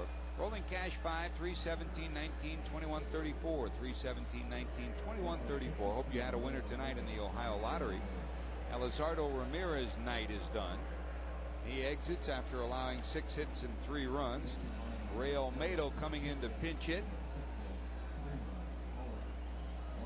And Olmedo stepped up, and the home plate umpire Sam Holbrook looked in to make sure that, hey, you want this guy to hit? We'll make it official. Now Holbrook looks up, points up to the press box, and Olmedo is officially announced. That's a liner foul. 95 pitches tonight for Elizardo Ramirez. He goes 6 innings, allows 6 hits and 3 runs, and exits on the short end of a 3-2 score. Although if the Reds do score here, they can get him off the hook. Very similar to his start against the Cubs on the 29th of May. He lost that game 7-3. He went 6 innings, 9 hits, 4 runs. So this was a little better of a start. Down and away for a ball. There's his line, Chris. He's got to be wondering when the Reds are going to have a big offensive output like he saw on the road a couple of times. He didn't get much run support against the Cubs on May the 29th. Ditto tonight so far. Left center hit pretty good. Back. One hop off the wall. Olmedo's rounding second in a hole there. Ray Olmedo has his first double of the year. Boy, that was an easy swing, and I think he fooled Pierre. It just kept sailing over Pierre's head, and the Reds have the tying run in scoring position. I mean, you look at the flags here, they're not exactly blowing out the left center field. You're wondering what kind of wind tunnel is created out there by the Reds bullpen that just seemed to suck that ball towards the fence. Pierre was playing him rather shallow anyway, but that ball just kept going and going and going, and finally little Ray ends up on second with a double. So now the top of the order up. Here's Lopez, 0 for 2 with a tying run out at second.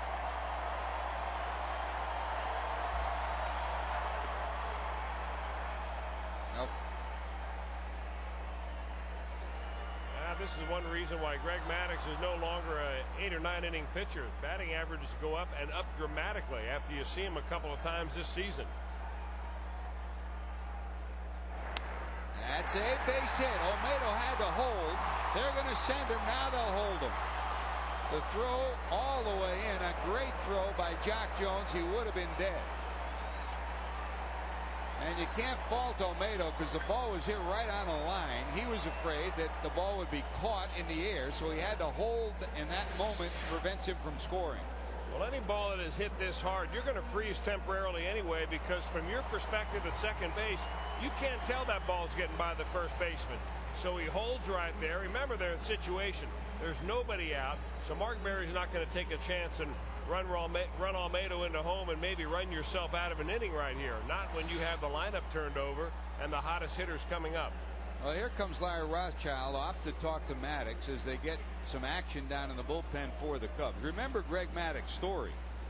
His first 5 decisions, he was 5-0 and an ERA of 1.35. Since then, he's 1-5 and an ERA of over 7. So they're trying to get him to take a blow here and weather this storm. They want to get him a win, and this club needs a win right now too. The Reds, on the other hand, are trying to make hay in this part of the order because Phillips is coming up and Brandon has hit the ball solidly on the button his first 2 times up. Nothing to show for it. Last night, 4th inning, ba-boom for Brandon Phillips, one of 3 homers hit by the Reds. For Phillips, a career high tying 5th homer of the season. He'd love to have a new career high tonight. His dad and his high school coach have made it in from Atlanta, and they're at the ballpark tonight.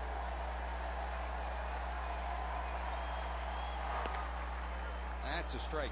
He has already hit the ball sharply 2 times on the night, Phillips has, so he hasn't been fooled by Maddux yet. It's a pretty good marriage, huh? The Reds have only lost once when he knocks in a run. Lopez, bigger lead down at first. And they'll fake, and Lopez will head back. Yeah, that's not a bad play by Maddux because Felipe Lopez is bound to steal anyway. You know, the Reds would love to stay out of a double play. Maddux is very good at rolling up double play balls anyway. The Cubs are at double play depth, middle of the infield. They'll give up the run to get 2. That's a line to right. Here comes Jones. He's got it. Olmedo comes halfway and then slams on the brakes. Well, you can't hit in any worse luck than Phillips has tonight. He hit the ball solidly all 3 times, but right at somebody. First out of the inning. Well, that ball was hit so hard it was almost like a left-hander hit it. The way it was slicing like a left-hander's hook. Jock Jones already showed off his arm in the at-bat by Felipe Lopez when he singled out to Jones, and Jones threw it all the way in on a fly. Olmedo timing it, taking a look and deciding, not with Junior coming up. So here we are. The 2 guys that are heading to the Hall of Fame about to face off here in the 6th inning in Cincinnati. The Cubs lead by 1. Maddux trying to break a tie in his career with Don Sutton and Nolan Ryan, 324 victories. And right there is the guy that can score the run to get the Reds even. And the guy coming to the plate, will he get the hit against him? Here comes Dusty Baker. There won't be the confrontation that everybody in this ballpark wants to see. Including Greg Maddux. Yep. Maddux turns and kind of slumps his shoulders. The competitor that he is, you know, he'd like to face Griffey, and you know Junior like to face him too. It won't happen though, because Dusty Baker's coming out to make a double switch. Maddux will exit. He can still be the winner. He can also be the loser. He's got a 3-2 lead, but the 2 runners on are his responsibility. Baker's on his way out. Maddux will get a round of applause from the fans here. He's a Hall of Famer heading there, respected by everybody. Time for our Skyline Chili call to the bullpen. You're watching Reds baseball on FSN.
Well, instead of the right-handed starter, Hall of Famer Greg Maddux, it'll be Scott Air, a left-hander that they signed to a multi-year contract in an early free agent signing over the winter, and he's had a very good season, has this lefty.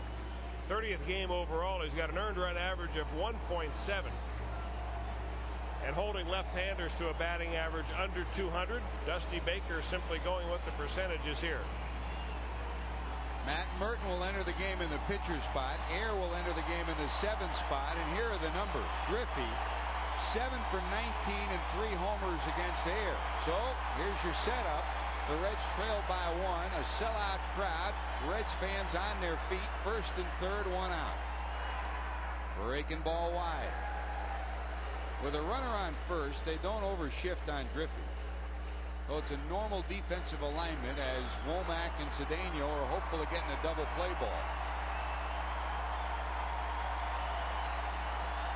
Olmedo doubled, he's at third. Lopez singled, he's at first.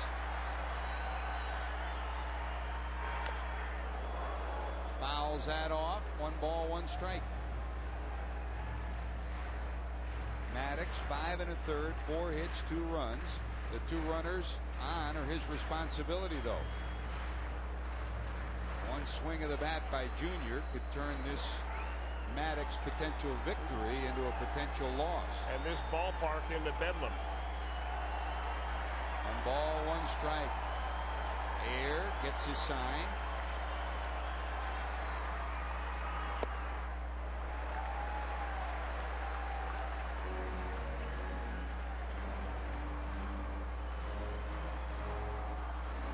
It's Griffey, then Aurelia, then 2 other lefties, Hatteberg and Dunn.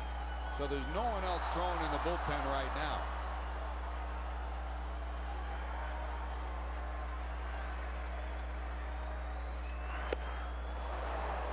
Snuck it by him at 91 miles an hour, and it's 2-2. Same sequence, slider for a ball, fastball. First one he fouled back. Another missed slider by Scott Air, and then a fastball by him.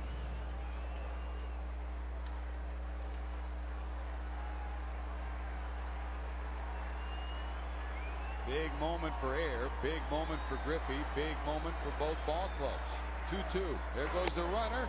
Here comes the throw. It will be in time. Lopez went. They throw the runner out. There's your second out of the inning. And the runner at third doesn't score.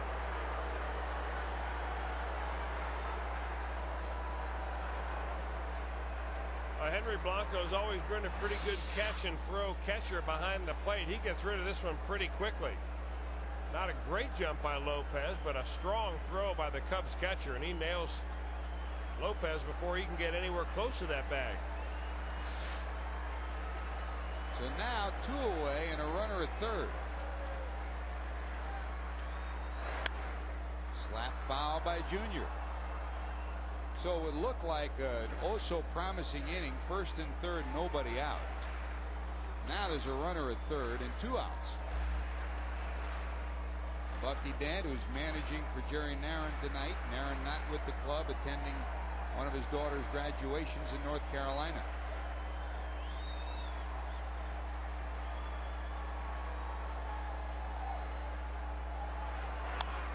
Slap foul again. Now with a runner at first erased, Womack goes back to his position in short right field.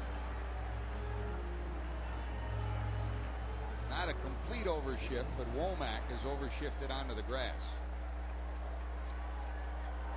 Yeah, they shifted more when the right-hander Maddux was out there than they are now with Air. 3-2 to Griffey.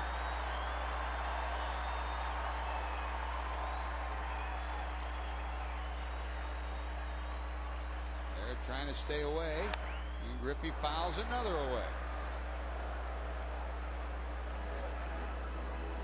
Well, Griffey not exactly on top of Scott Air's fastball. When you foul him straight back like that, you're just a hair behind. This will be pitch number 9 in this at bat.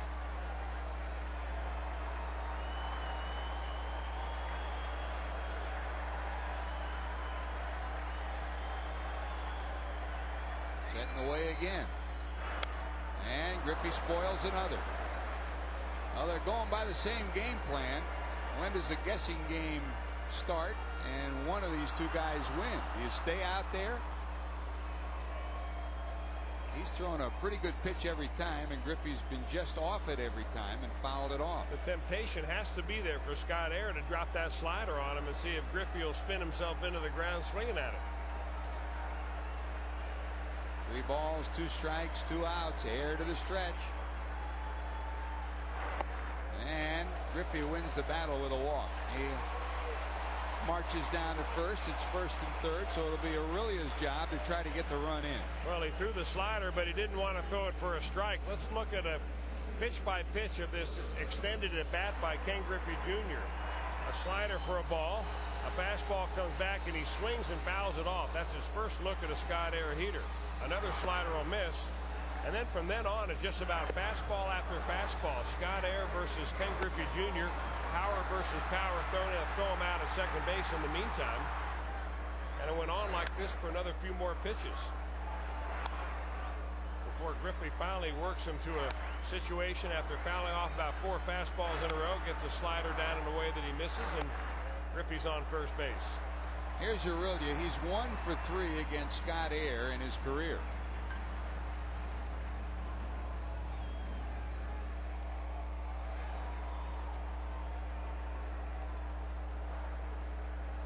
Tonight, Aurelia struck out and bounced out against Maddox.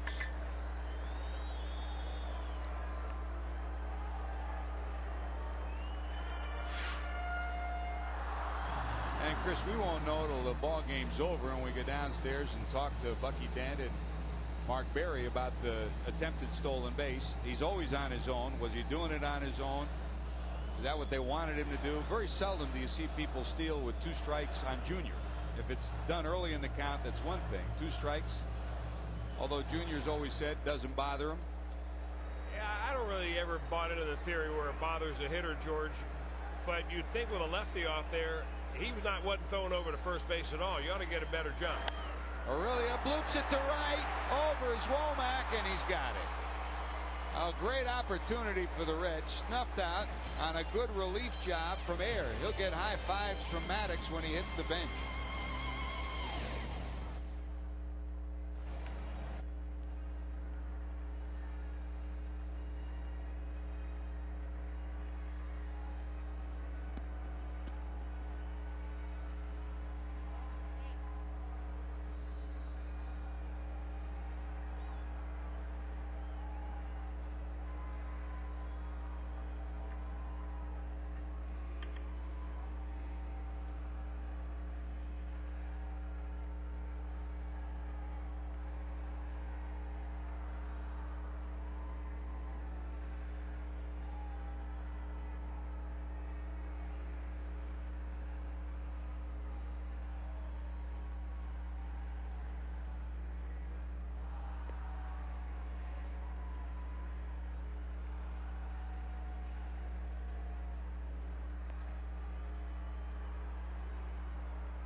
The Reds have a great tradition, and they're sharing it with fans. Saturday, June 17th, thanks to the CBS Personnel Reds Power of Tradition poster night. First 40,000 fans will receive a Reds Power of Tradition poster featuring action shots of past and present Reds greats blended into one full-size poster. Get your Reds Power of Tradition poster to frame and place on your wall. That's Saturday, June 17th, thanks to CBS Personnel. For more info or to buy tickets, log on to Reds.com. Here's new pitcher, Chris Hammond. Yeah, talk about a go-to guy. Call Chris Hammond exactly that. This appearance by Chris Hammond is 22nd, makes it his 6th in the last 8 games. Knocked down by Aurelia, but he won't have a play. What a night for Henry Blanco. 2 for 2 and a sacrifice fly. 3 runs batted in, and Blanco bangs this one off Aurelia's glove for a base hit. Hit the ball sharply every time he's been up as Henry Blanco.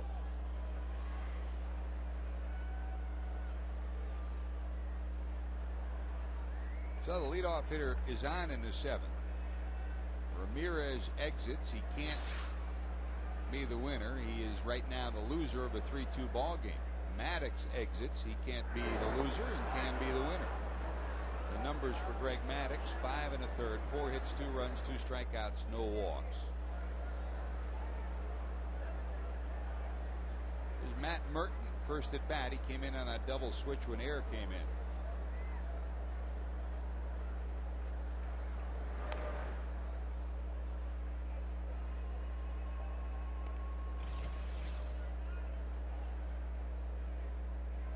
Merton was 0 for 2 last night. In his career against the Reds the last couple of years, he'd been a pain in the neck. 361, 4 homers, 9 knocked in. Air has done his job, and he'll go back out there next inning too. Pitch out, nothing going.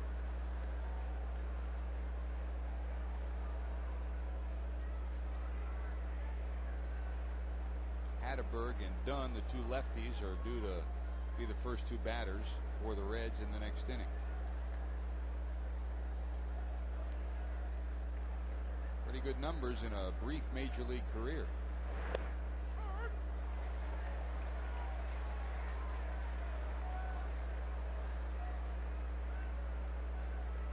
Very good numbers in a brief major league career. Hit over 300 last year, around 320 actually. In fact, Matt Merton hit a home run in that May the 29th game against Elizardo Ramirez. He was probably surprised not to see himself in the lineup tonight. He came over from the Red Sox last year on that trade deadline deal, the 31st of July, and year before last, not last year, and he was one of the bright young prospects in the Red Sox organization. Nubbed foul at the plate.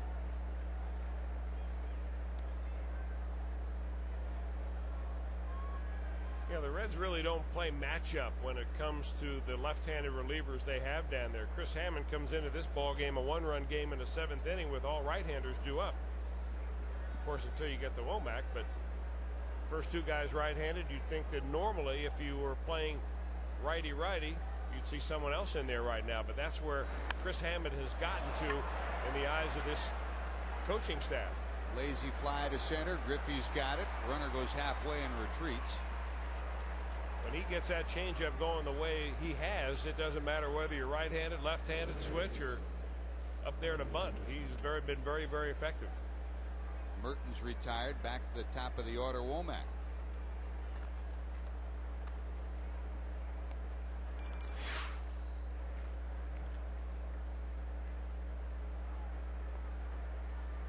Womack today popped out, struck out, flied to right.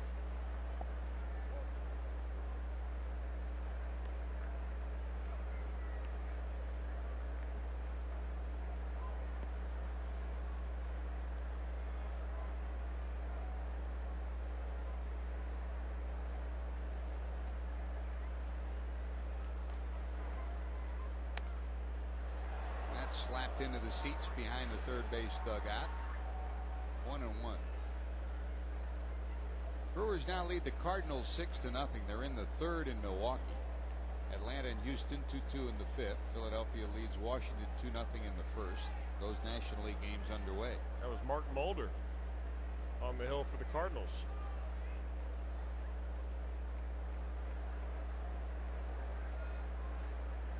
Brewers have moved to within a game of Houston. 1 game out of 3rd place in the Central. American League, Boston and Texas are tied 3-3 in the 8th. Oakland leads the Yankees 6-1 in the 6th. In the 5th, Detroit leads Toronto 4-2, and in the 4th, Tampa Bay leads Kansas City 2-1.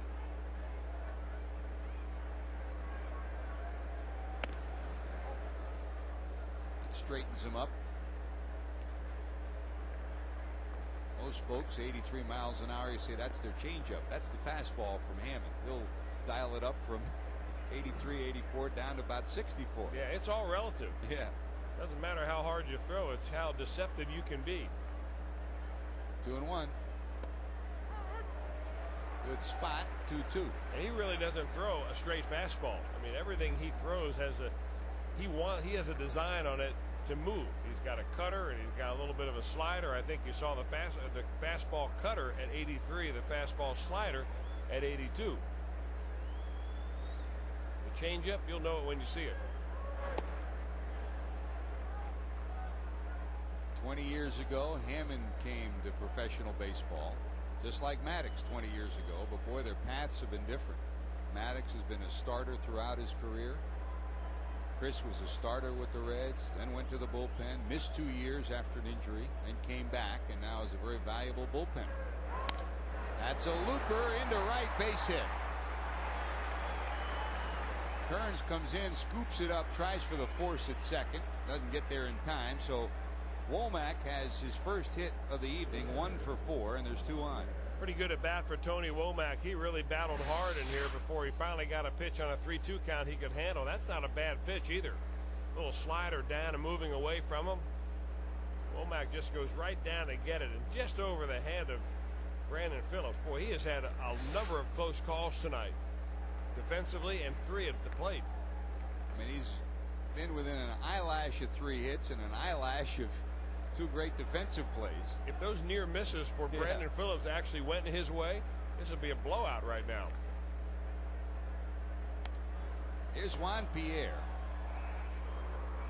He grounded out to second, flied to left, and reached on an error by Valentin. 1 away. Reds double play depth. Chances of doubling up this guy are about as good as it's snowing here tonight. Unbelievable speed for Pierre.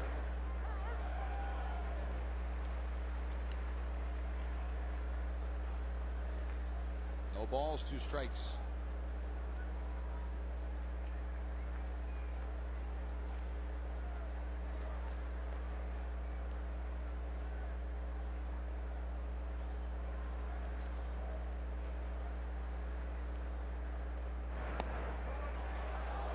Hammond wanted it. Just where he wanted the pitch, that's where it ended up. Doesn't get the call, and it's 1-2.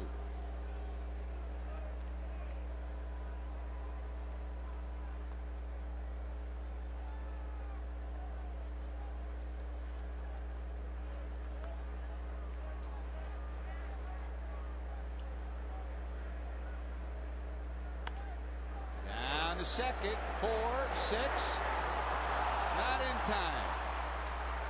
A little high. A good throw might have had him, but it's pulled high. That's about as good an effort you're going to get with him running, Chris. Well, he hit it sharply right at Brandon Phillips, so you got to figure the 4-6-3 double play is the easiest to turn. But you also have Tony Womack there. Look at the big lead that Womack has going from first to second. He goes way out of his way right there to try to interfere with the throw of Felipe Lopez, and he was successful in doing so. So it's first and third, and you expect Pierre to be off and running. Here's Walker, 0 for 3. Pop up, fly ball, fly ball.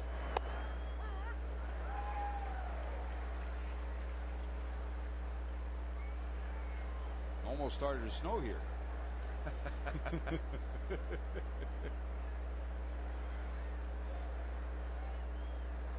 Great start of the double play by Phillips.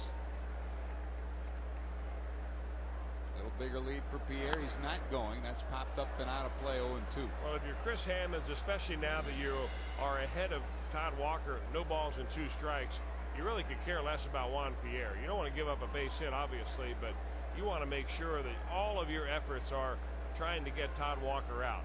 Because if Pierre really sets his mind to it, he'll probably be able to steal a base. Walker has been chasing pitches up and out of the zone and popping them up all night.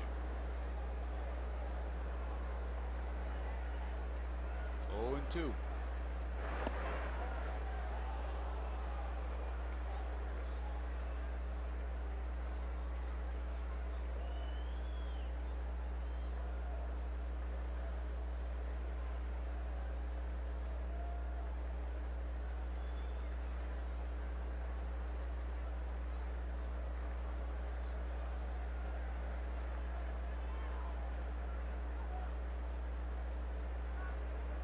runner going, and that's a base hit. 1 run will score. Pierre will stop at third, and it's 1st and 3rd. But Todd Walker finally gets a pitch he can handle. He drills a single to center. And the Cub lead is now 4-2.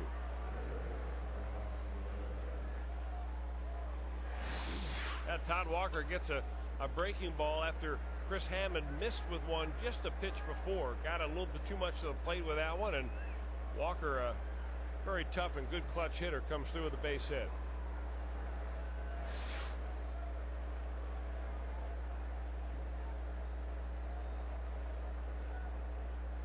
And here comes Ramirez.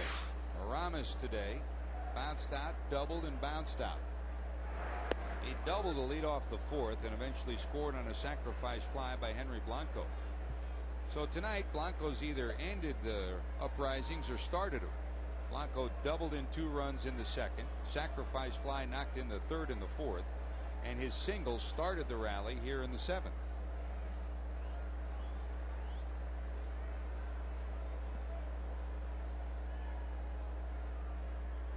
Strike 1 to Ramirez.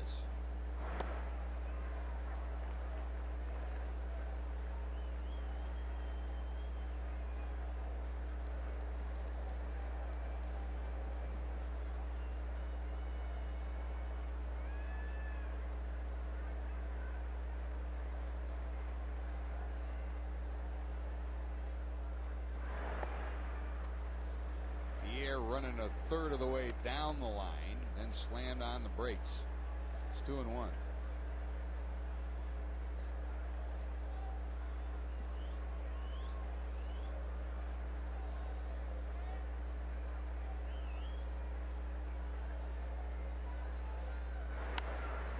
Popped up right side. Kearns looking for it, can't find it. Now he locates it, and he can't get it. It drops.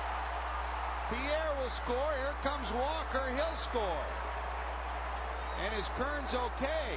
He slipped, and it looked like he twisted his ankle or his knee.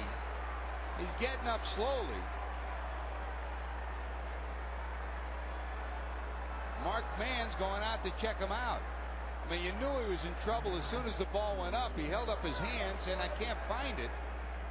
And finally located it, but too late.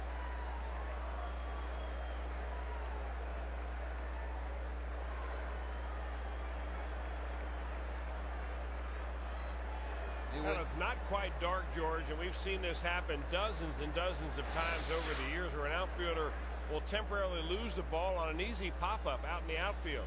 And at the last minute, he sees it, and he tries to get himself back in position to catch it. Looks like he may have hyperextended his knee or strained a hamstring or something. Twisted the knee as he went down and then tried to bounce right back up again. Bucky Dent, Mark Mann out to check him out.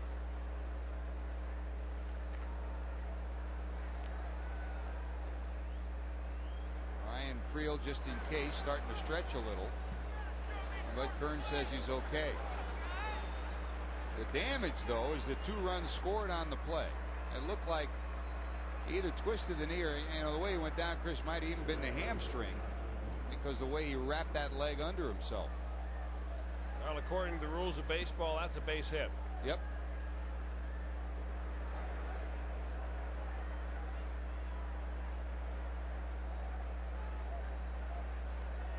Scored a base hit and 2 runs score, so it's now 6-2.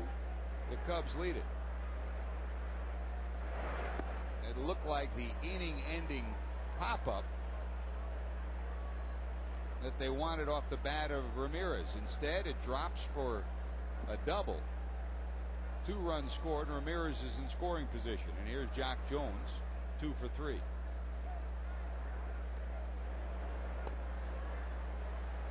Waves at that, 0-2.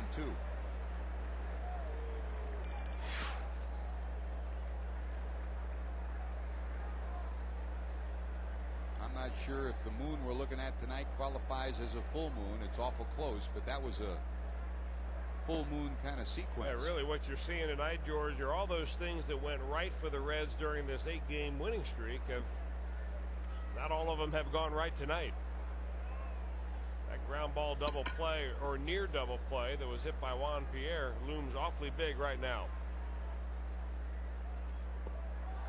Swing and a miss, inning over, but damage done. Cubs score 3 in the 7th. They lead at 6-2. Now it's time for our Tri-State Chevy dealers 7th inning stretch.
Reds baseball on FSN being brought to you by Hyundai. Take the Hyundai Challenge. Visit the HyundaiChallenge.com. When the little things go wrong, big things happen. Here's the double play that was oh so close to ending the inning. And from there, the Cubs went on to score 4 and lead at score 3 rather, and lead at 6-2. So the challenge for the Reds clear right now. We go to the bottom of 7. Hatteberg and Dunn, the two lefties. Air left in there to face the two of them. And right-handed action starting in the bullpen now for Chicago. High in the air to left. Merton going back. He'll get there. One away. Hatteberg 1 for 3, a homer, his 4th of the year. That came off Greg Maddux in the 5th. If you just joined us, Maddux, the future Hall of Famer, went 5 1/3, 4 hits, 2 runs, 2 strikeouts, no walks. Of the 4 hits, 2 of them were homers, one by Dunn, his 19th, the other by Hatteberg, his 4th. Maddux left, leading 3-2. That lead is now 6-2.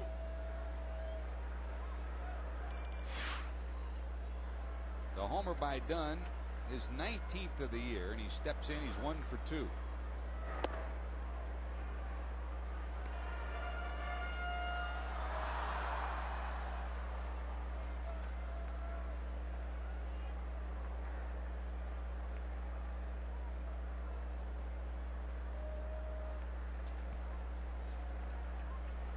This is the no runner on shift that the Cubs used in Chicago against Dunn. With no runner on second, they'll move Ramirez over to the shortstop spot, move Cedeno behind the bag. This was the same shift that Dunn doubled into the left center alley in Chicago. So we'll see if they pitch him away, and he hits it away. 1 ball, 1 strike.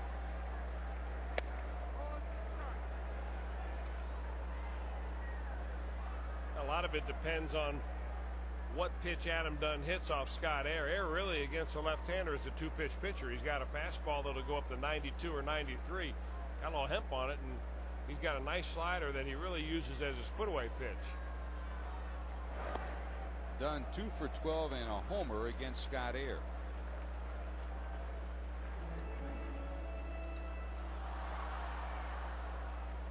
That homer by Dunn is 19. That moved him into a tie with Carlos Lee for 4th in the league. except Lee is now homered for Milwaukee, so Lee has 20 now. Swing and a miss. And it's a full count, 3-2. Pujols leads the league with 25, Soriano 23, Ryan Howard 21, Lee 20, and now Dunn 19.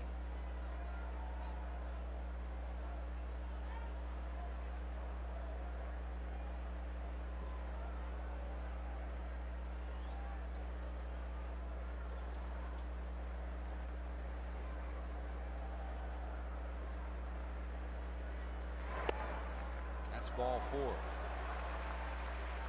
A 1-out walk. Here comes Kearns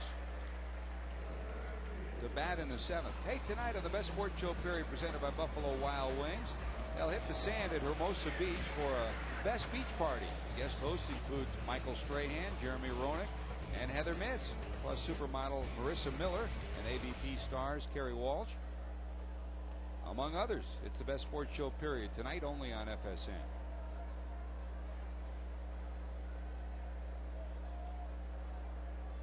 Here's Kearns. Mark Mann checked him out when he got back to the dugout. Nodded his head, said, "I'm okay." Boy, it was a scary moment when he went down. He's had such a great start. Came into tonight at 282, 12 homers, 38 knocked in. 0 for 2 tonight, a fly ball and a ground ball out. Reds have been out hit 10-4 and outscored 6-2.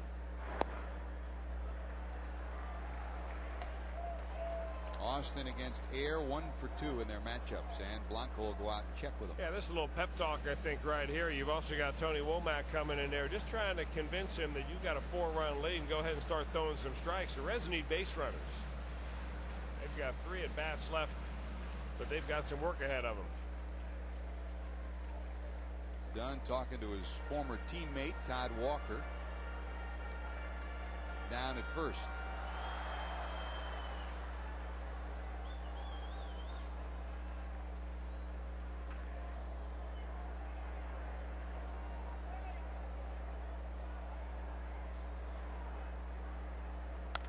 That's through and to right, a base hit.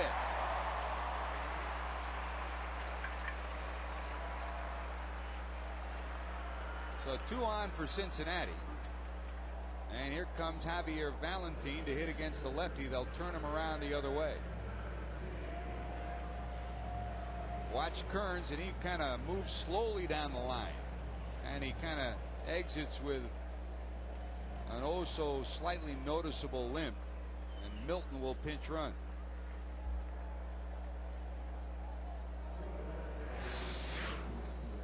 Now take a look at this base hit by Austin Kearns. He slips out of the box, and then he's definitely limping down to first base. Something's down there barking at him. So it's 1st and 2nd. Milton, the former University of Maryland baseball player, who's a darn good athlete, will be the pinch runner. Dunn's down at 2nd, and Valentin's at the plate. Valentin 0 for 3 against Air. 0 for 13 hitting right-handed. For the season, right? Yeah, for the season, which, you know, the option's open to Bucky Denton. You have 3 catchers. The other 2 are both right-handed hitting catchers. Ryan Friel in the on-deck circle with the pitcher spot due up next.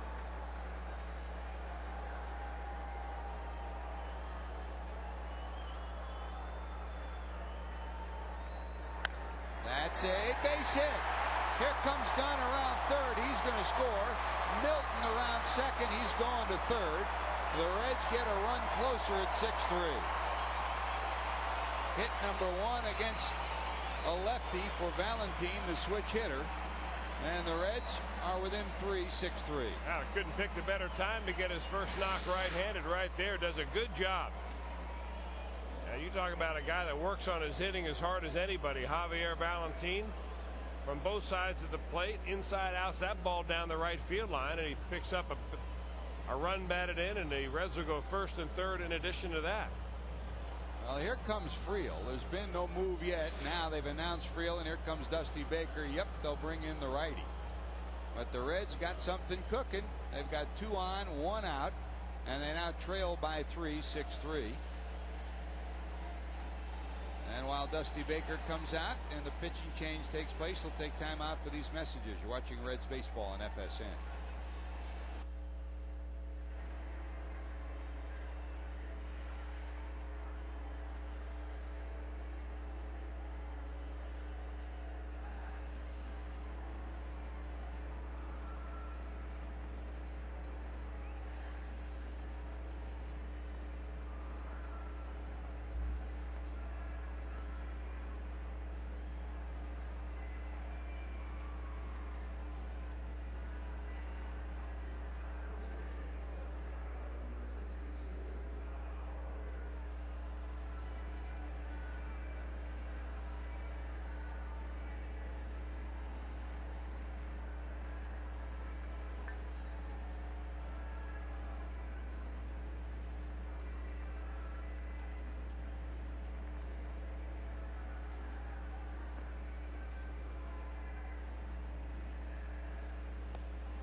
Well, Scott Air, the left-handed relief specialist for the Cubs, came in and bailed out Greg Maddux in the 6th inning.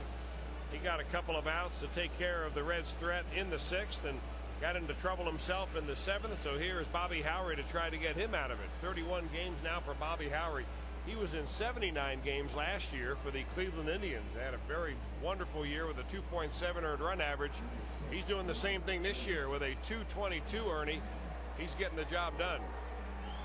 He came in last night and faced Ryan Friel in the 8th inning. Friel got a base hit to left that knocked in the 7th run for the Reds to give them a 7-1 lead. He's going to face Friel all over again with Milton on 3rd and Valentine down at 1st. So Howry in for the 2nd straight night. Friel trying to keep it going, pinch hitting for the pitcher Hammond.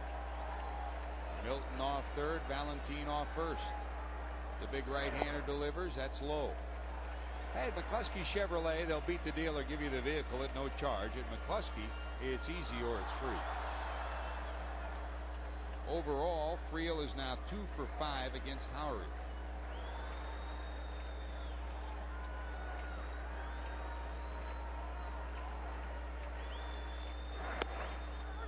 There's a strike. He's got some giddy up, 95 miles an hour there. And the Cubs had a horrible bullpen last year, and boy, they beefed it up. They signed Ryan Dempster to a multi-year deal. He was with them last year. They signed Ayer, they signed Howry to 3-year deals. Swing and a miss. He's tardy on it. Can't blame him that that one was 96 miles an hour. Bobby Howry's been a closer in the past. He saved 28 games for the Chicago White Sox in 1999.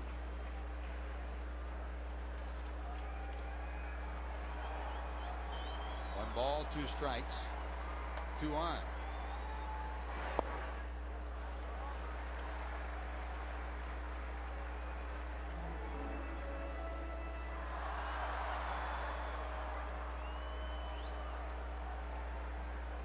Lucky Dan, if you joined us late, managing the club tonight with Jerry Narron back in North Carolina, attending his daughter's Claire high school graduation.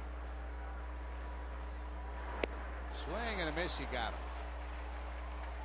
So last night Friel got the reliever. Tonight Bobby Howry gets Friel. That's out number 2, and back to the top of the order, Felipe Lopez. Last night, Howry struck out Lopez in the 8th inning.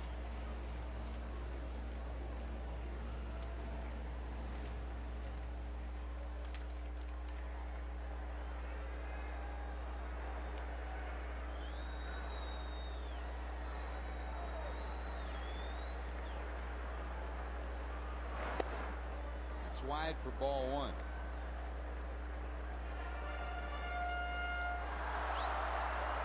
Felipe 1 for 3 against this big right-hander.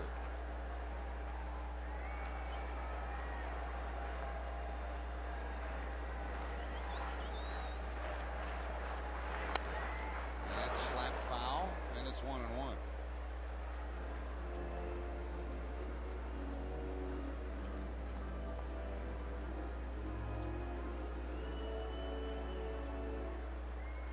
Felipe tonight struck out in the first, grounded out in the third, and singled and was out trying to steal in the sixth.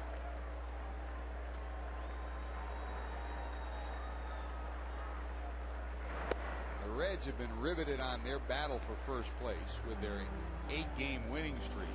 The other side of this field, though, are the Cubs, who are struggling just to hang in there and stay alive until they can get the likes of Kerry Wood and Pryor and Derek Lee back.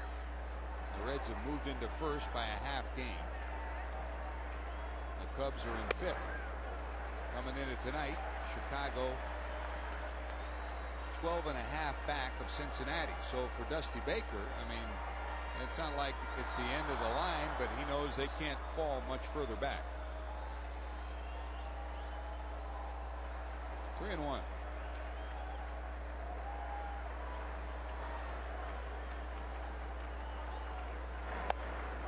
He'll go full 3-2. What Dusty Baker has seen this year out of the Cubs starting pitching is what the recent managers for the Reds have seen out of their starting pitching. Pitchers that really have only gone 5 and 6 innings to start. He's had a whole lot of managing to do with the bullpen. The last 3 innings of him nearly every ball game. They just moved Merton back about 4 steps and left. There's a base hit into center. 1 run scores. Valentin goes all the way to third and stays there. Lopez delivers. It's a 2-run ball game, 6-4. Well, Lopez went to school last night, struck out against Howery. Milton, the pinch runner, scampers home after his base hit tonight. A good at bat for Felipe Lopez. Bobby Howery's throwing hard tonight. And he just hung right in there, took some close pitches, worked the count, and finally got a pitch that he could get the sweet part of the bat on. First and third goes the Reds. That run scores another. Felipe Lopez now with a couple of knocks. Well, this has been a night of close calls for the guy at the plate. He's hit the ball right on the button 3 times. Brandon Phillips lined out, robbed of a hit by Ramirez, and then lined out to right in the 6th. He's 0 for 3. But he's had 3 good at bats.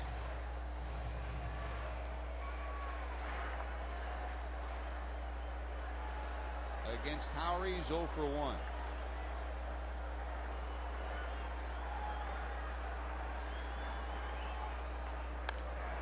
Popped him up. Walker should have room. Under it. Got it. So the Reds get a couple back here in the 7th. They're within 2. It's 6-4. We're headed to the 8th in Cincinnati.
Say Reds fans get MLB.com game day audio. Listen to every single Reds game live right from your computer. Sign up exclusively at Reds.com. Changes for the Reds. Ryan Friel will stay in the ball game. He'll go to right where Kearns was as Austin exits the game. Friel talking to Angel Hernandez out there. And Rick White will be the new pitcher.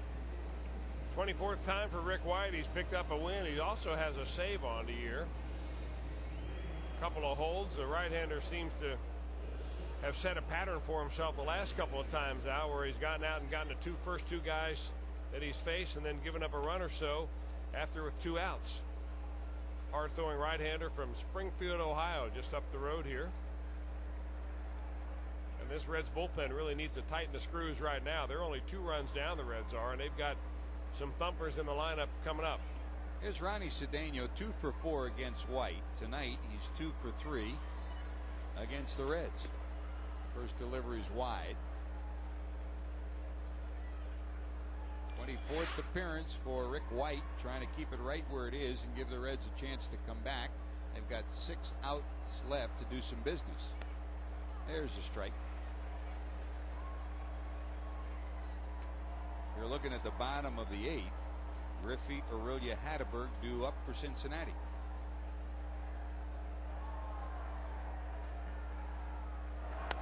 The other part of the equation for Dusty Baker in this bullpen for Chicago, Ryan Dempster is the closer, and he's done a good job at doing exactly that.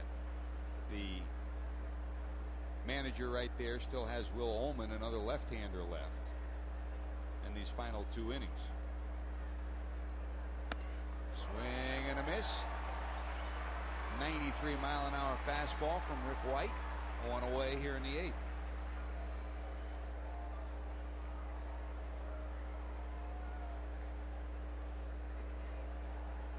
And they will allow Bobby Howry to hit. The pitcher hitting in the 7th spot.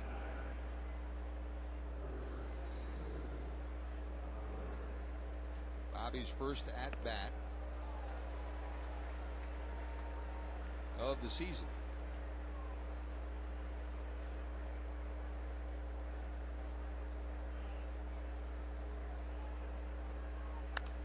And there's a bloop base hit. And guess what? That's his first major league hit. Bobby Howry spent most of his career, of course, in the American League with the White Sox, the Red Sox, and the Indians. Bloops one to left, and they'll save that baseball for him. Congratulations, Senor Howry. I mean, he's only in there, Chris, because they want him to pitch next inning, but that's number 1 for Bobby Howry.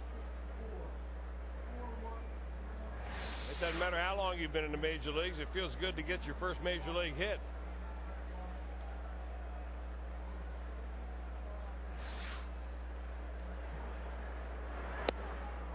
So Howry's on, and here's Blanco.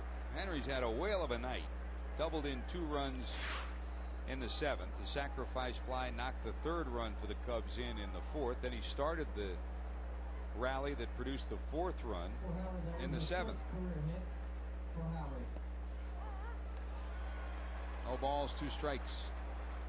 You always say it, Chris, you got a bat in your hand, you're dangerous. Tell you what, George, it may not surprise you. You're looking at a guy hitting 500 for his career. That's right. Don't you know he'll tell everybody that too.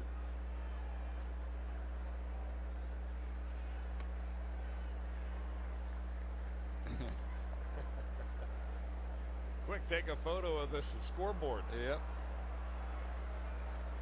Except I don't think he'll get up again to take the picture. 1 out, 1 on. Blanco at the plate. Here's the 1-2. Aurelia, good candidate for 2 here. 5, 4, 3, yes sirree, double play. So a memorable inning for Bobby Howry. He gets his first hit. Will it be a memorable bottom of the inning for the Reds? They trail 6-4.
Time for our Chrysler game summary. It's been a full moon kind of night at the ballpark for the Cincinnati Reds. They trail it 6 runs, 11 hits, no errors for the Cubs, 4 runs, 7 hits, 2 errors for the Reds.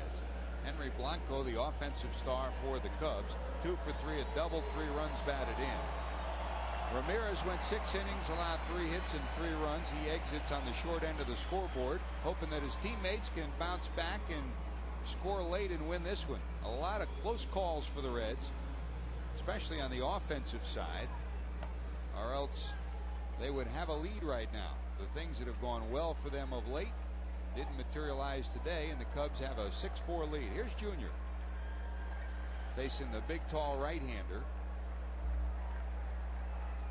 Howery got the final 2 outs of the 7th, and he's going to work here in the 8th. Junior bounced out, flied out, and walked against Scott Air. Bouncer back over second. Cedeno, the shortstop, has it on the overshift, and there's one away. Tonight's storyline update sponsored by Elk & Elk. Red starters went 37 straight games with 3 walks or less going into tonight. Ramirez tonight, 3 runs, 1 walk, 6 innings. The streak goes on to 38.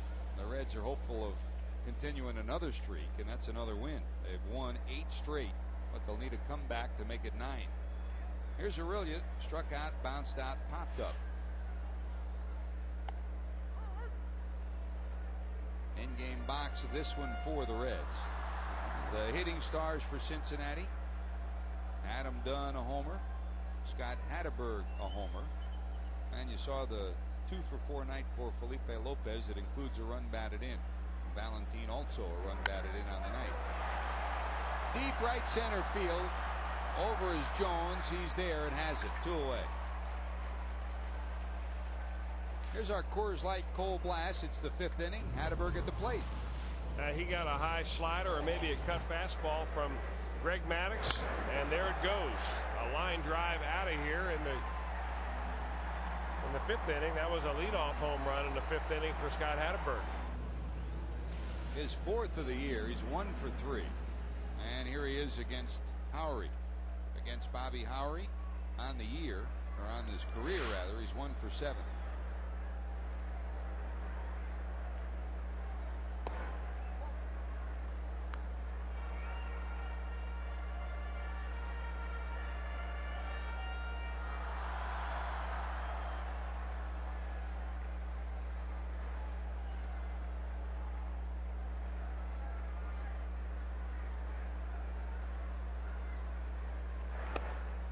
That's a little wide.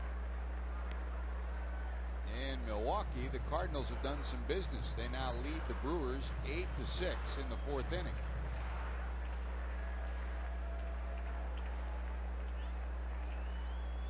After trailing 4-0.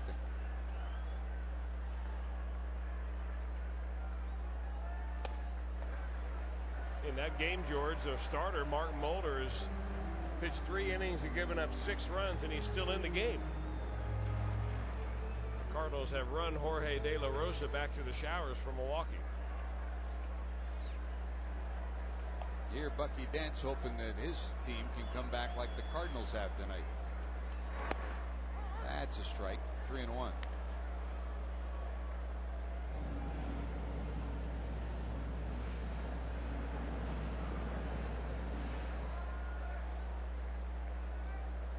Dunn on deck. He's already hit his 19th homer of the year tonight.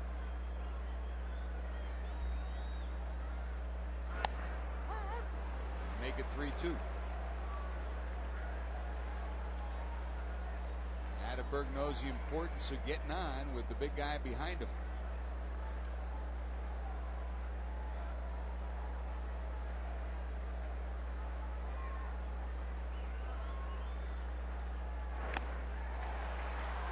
Fouled off, but held on to by Blanco, so Howery does the job. Hatteberg goes back to first. The Reds go back to play defense, trailing 6-4.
Night of our John Morrell hot dog play of the night.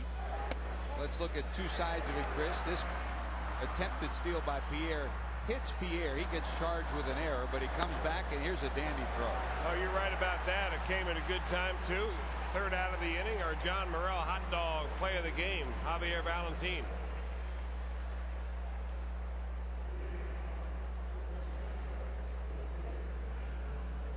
Kent Merker on to pick for the Reds. He picks up Rick White. Rick White went 1-2-3 in the 8th inning.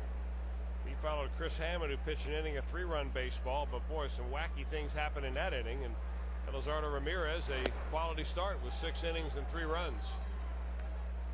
Difference in this game right now, the 3 runs that the Cubs scored in the 7th in a inning where Austin Kearns left the game, and we now get a report from the Reds clubhouse. He left the game with a mild strain of the left hamstring.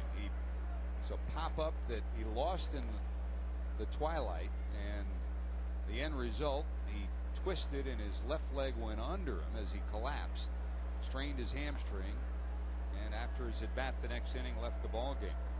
Here's Merton hitting in the 9th spot against Merker. 1 ball, 1 strike. Merton in the top of the order, Womack and Pierre.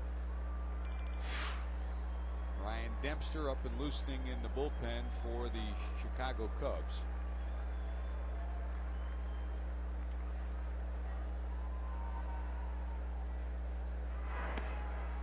That just misses. When we go to the 9th, Dunn is due to lead it off. Then the pitcher spot, then the catcher Valentin. Still available for the Reds. Jason LaRue, David Ross from the right side. The switch hitter Quentin McCracken.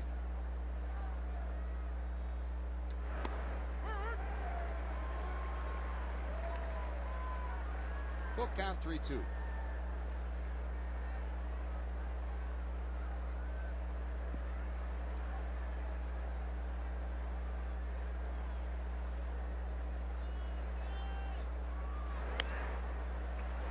Loop to left, that'll drop in front of Dunn. A base hit by Merton. So Merton, second at bat of the night after coming in on the double switch, gets a bloop hit to left. Leadoff hitter's on in the 9th.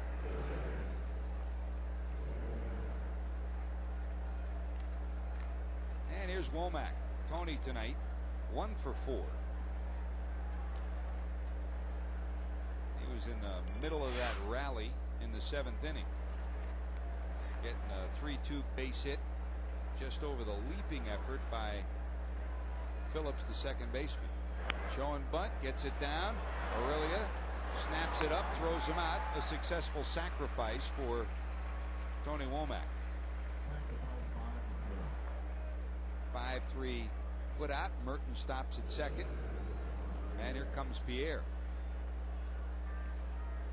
Hey, you may look for another bunt right here from Juan Pierre, George. We've talked about it a lot. We haven't seen him attempt it too much in the series so far, but you don't go any more than a couple of games against the Chicago Cubs without seeing Juan Pierre either try to lay a bunt down, push a bunt by the left-handed pitcher, which is Merker now, or maybe a little slash job.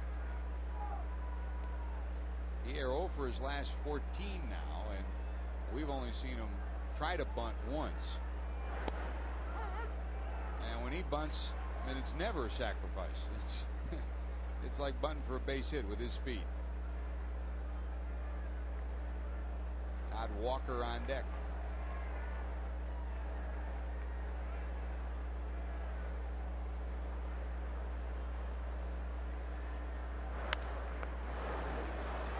Hatteberg has to hustle, just gets to the bag, and they get the runner over. So Pierre, a productive out, and then he moves the runner to third, 2 away, and it's going to be up to Walker to try to get the run in. So it's Walker against Merker with a 2-run lead, 6-4 for the Cubs. And Kent Merker was so quick getting off the mound right there, he left one of his shoes halfway between pitcher's mound and first base.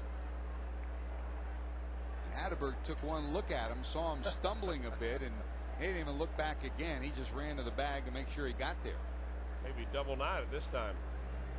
He's just too fast for his own shoes.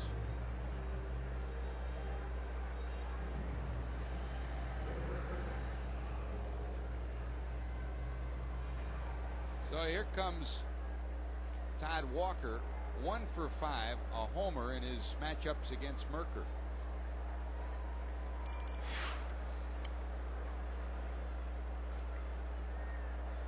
Today he's 1 for 4, singled in a run in the 7th inning.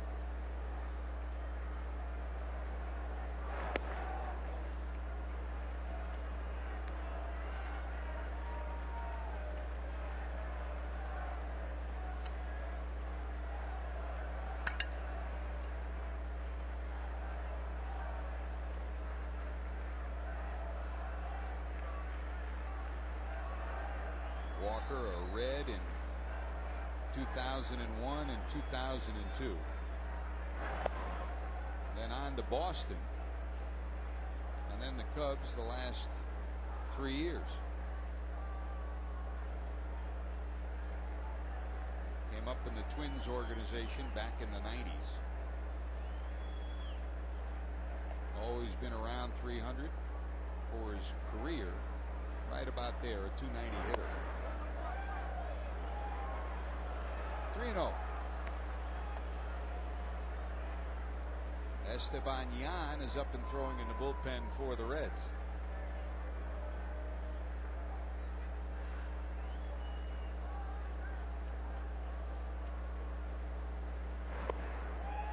And there's a walk.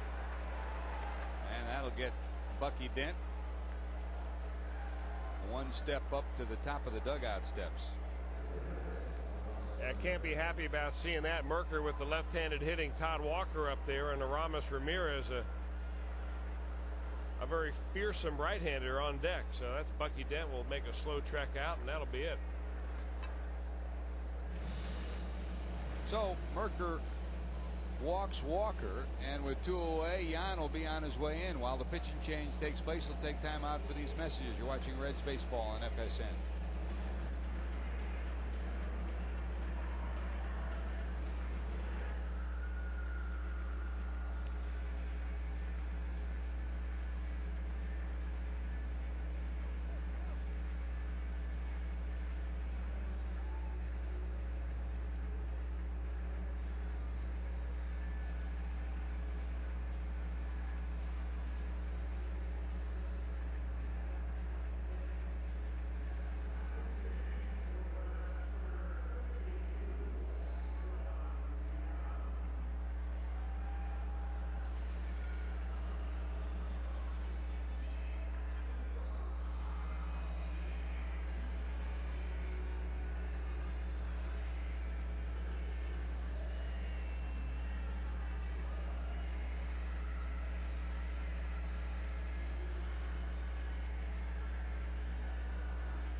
Ready to go to work.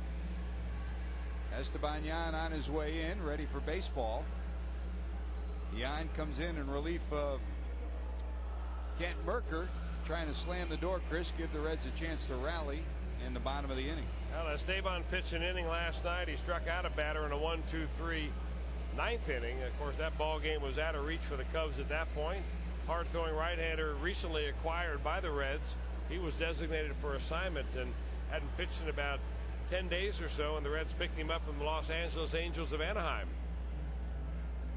Fastball forker for Yan, and he'd love to get Aramis Ramirez out in this situation with 2 outs and send the Reds back to their dugout only 2 down. That's a big run at third. Merton started the inning with that base hit. He's at third. Walker's walked. He's at first. And here's Yan with 2 outs trying to clean things up.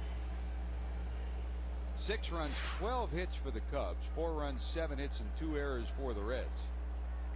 Yan's 4th appearance for the Reds. He's 1-0 with a save and an ERA of 1.80. He's facing Ramirez for the first time. The big right-hander peers in for his sign. That's low for a ball.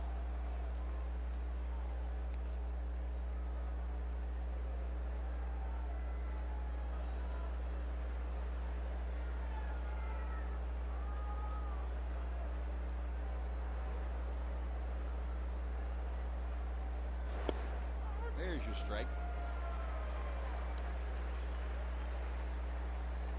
He'd been steady around 93, 94 miles an hour since coming in for the Reds. Always had a pretty good fastball. Times difficulty throwing strikes. When he gets himself in trouble, he'll get behind. Down low. Didn't go, said Randy Marsh. Having trouble throwing a strike at times is almost intrinsic with a guy whose specialty off-speed pitch is a split finger forkball, or a split finger or a forkball. Either way, both of those pitches are better off when they're down below the knees than when they are at knee high or above. Almost by design, it's meant to be a ball. 2 balls, 1 strike. That's nubbed down the first base line, but foul. He's kind of a throwback too, Chris, the way he comes to a stretch. I mean, it used to be everybody came to the stretch with your hands around the belt and on your belly, and now everybody, it's commonplace. Most relief pitchers especially go up a little higher. You can see him kind of jamming his finger in his glove right there, just trying to get the feel of that ball in between his index finger and his middle finger. He walks around with a softball in the clubhouse, splitting his fingers around a softball. Got to have some long fingers to do that. He got big hands. Trying to find a way to get around Ramirez here. That's bounce off his glove, down to second, and they'll get the out. It's a 1-4-3 put out. Last round up for the Reds. Can they come up with some 9th inning magic? Adam Dunn will lead it off when we return.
Don't forget, coming up right after this one will be Gold Star Chili Reds Wrap. Jim Day standing by for the complete story of this one. The battle in the Central Division, in the stands and on the field. Jim Day will wrap it all up for you with Gold Star Chili Reds Wrap after tonight's game and every game right here on FSN. One of the big guys that's paid off tonight, Chris, is Adam Dunn, his 19th. Yeah, going the other way against Greg Maddux right there. That was the first run the Reds could muster against the soon-to-be Hall of Famer on a 2-1 fastball. And here he is to start off the bottom of the 9th inning against a former Reds starter and reliever in Ryan Dempster. Now there's Dempster to face Dunn. Dunn is 3 for 5 against him in their matchups. 6 runs, 12 hits for the Cubs, 4 runs, 7 hits for the Reds. They'll overshift on Dunn. He'll bluff Ramirez, trying to get him to come in and Dusty Baker waves to him and say, don't even bother, stay back there out at short. Here are Dempster's numbers, 27 games. That's wide for a ball, and it's 2-0. 9 saves and 12 opportunities.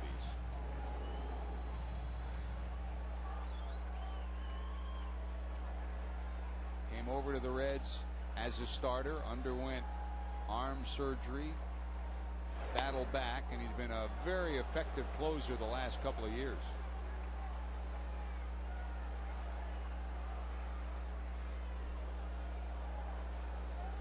It's been a while since Ryan Dempster's been out there. He has not pitched. Going through a bit of a funk of late. He's blown 3 of his last 5 save opportunities. At one time he had recorded a club record by recording 26 consecutive saves, but in the last 5 opportunities he has not been doing so well. That's up high and a walk. Has not been in a game in about a week, and he shows a little rust right here. I'll tell you what, with the way that Bobby Howry was throwing the ball, it had to be a very reluctant move for Dusty Baker to go to the bullpen in this situation.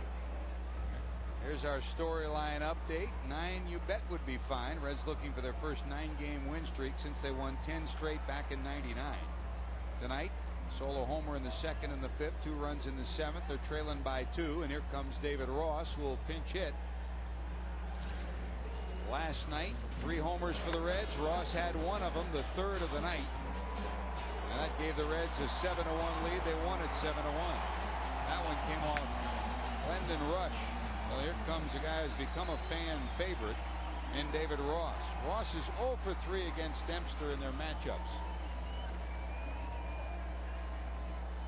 He's hitting in the pitcher spot, the 7th spot.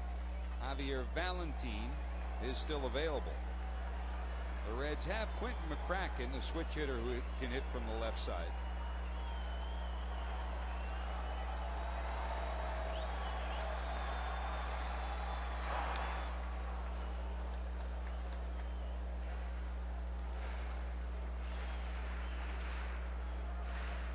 So Ross as a pinch hitter this year, 2 homers, 3 for 3.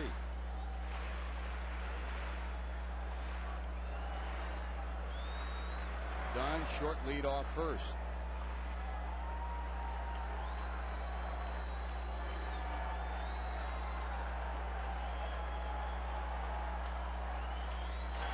That's a base hit. Dunn will stop at second. Ross will stop at first. And here comes Javi. Well, the Reds have had 2 walk-off hits from this guy already. And thanks to this swing by David Ross, he's going to get a chance again. Really odd pitch right there by Ryan Dempster after David Ross had kind of an unusual looking swing at a first pitch breaking ball. He fed him a fastball right on the outside corner. Ross, a good fastball hitter, and he lined it right back up the box. It's Dempster's ball game. There's no one tossing in the bullpen.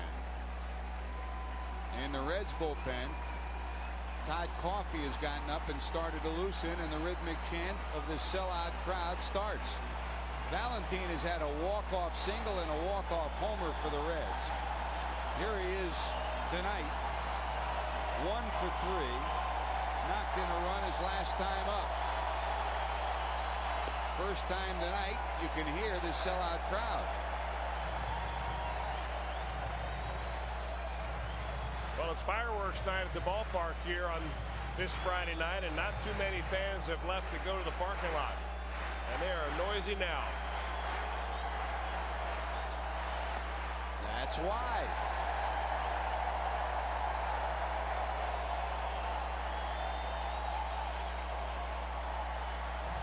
And this improbable stretch for the Reds when they've won 8 straight. They've come back with the aid of a closer's walk twice against Isringhausen, and Griffey wound up homering.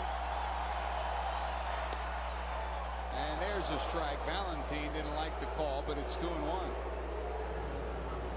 The closer's walk started this rally to Dunn.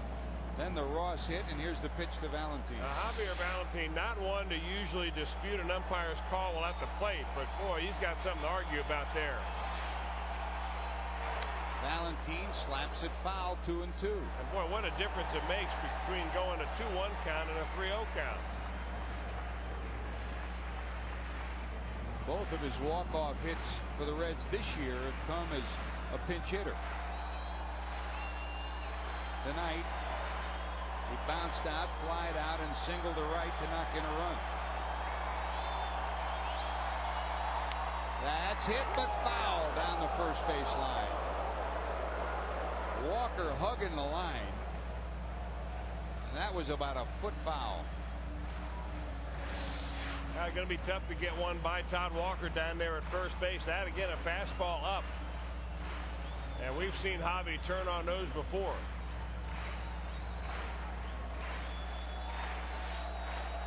Two balls, two strikes. Dempster peering in for his sign.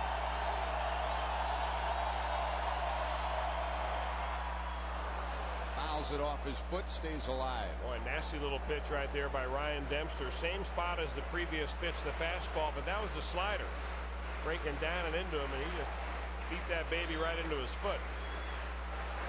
Ryan Friel, hitting in the ninth spot, is on deck.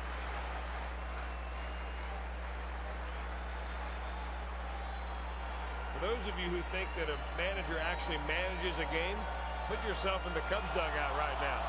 There's not a whole lot Dusty Baker can do.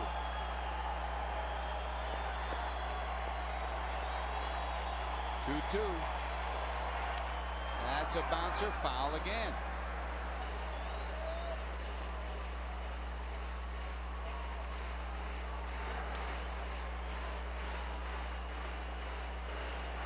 This year started with so much promise for the Cubs. The injury bug has bit them again. Now they're just trying to stay alive until they get some people healthy. He's hoping his closer can keep them alive tonight. Almost got him. Took a little off. Way out in front was Valentin. He just cued it off the end of the bat. Yeah, that's a little pitch that Ryan Dempster came up with last year. Kind of a mongrel circle change, if you want to call it that. Holds it in an unusual manner, but essentially acts like a changeup. Go down and away from a lefty. Try it again, 2-2. Yes, missing outside. We'll go full 3-2.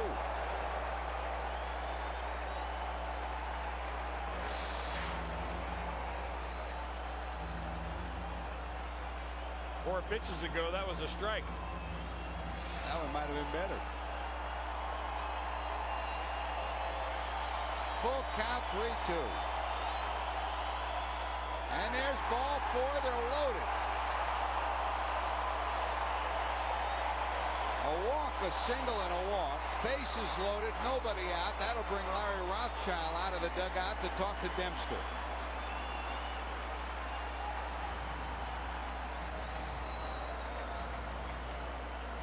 Bucky Dent trying to rally again. Now Quentin McCracken's going to grab a bat. Remember, we told you about McCracken, who's available, swinging from the left side. McCracken has had success. He's 4 for 9 and a homer off Dempster.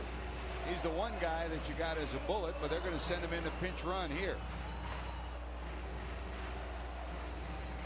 Last night, Ryan Friel went deep, Chris, the other way. Yeah, he certainly did. He got a pitch up and away and went that way. That was early in the ball game. Ryan Friel also ripped one off the left-hander Glendon Rush down the left field line. Friel has been hot. And for Friel tonight, there's a couple of different ways that he can approach this at bat. He has just seen Ryan Dempster walk the bases loaded by walking Javier Valentin. He can go up there looking for a first pitch fastball right down the middle, thinking that Dempster's going to get ahead and let it rip. 94-mile-an-hour fastball misses, and Dempster peers in as if to say, where was that? Ball one. Friel has muscled up of late. All 4 of his homers this year come in the last 4 games. There's a strike. And he did take a little off to get that one in there. Middle of the infield double play depth. Womack and Cedeno. Ramirez in on the grass, even with the bag at third.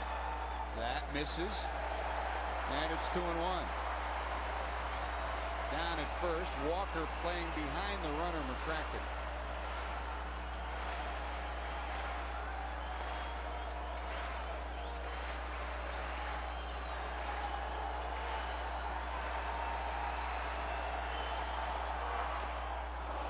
Fouled off. 2-2.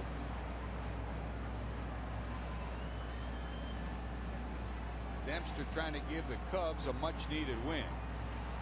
Friel trying to give the Reds and their sellout crowd of 41,064 something to cheer about, and the chance to stretch a winning streak to 9 straight.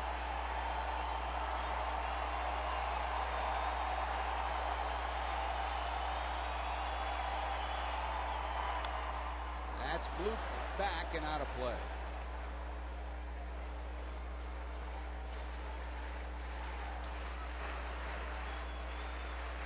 Bucky Dent managing the club with Jerry Narron, the manager, the regular manager, home attending the graduation of his daughter Claire down in North Carolina. Bucky's got something on the line too. He's been 3-0 in games that he's managed for Narron this year. 2 balls, 2 strikes.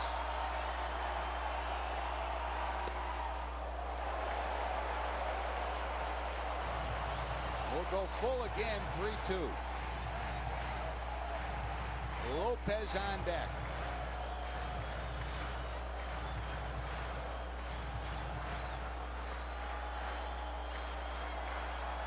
Baker can only watch. Hit but foul. They're keeping it on Friel inside.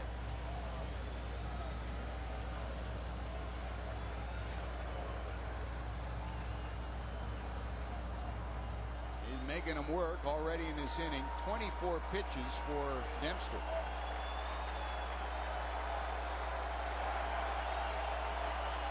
Cubs will give up and run to try to get 2 out at second. He just stays alive.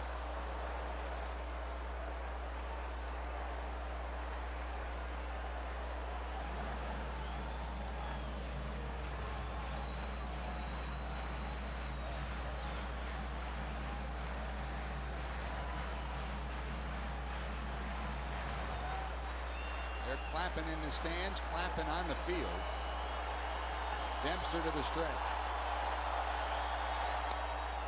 Ball 4, that'll walk in a run, and Dempster waves his hand as if to say, no way, that's a strike.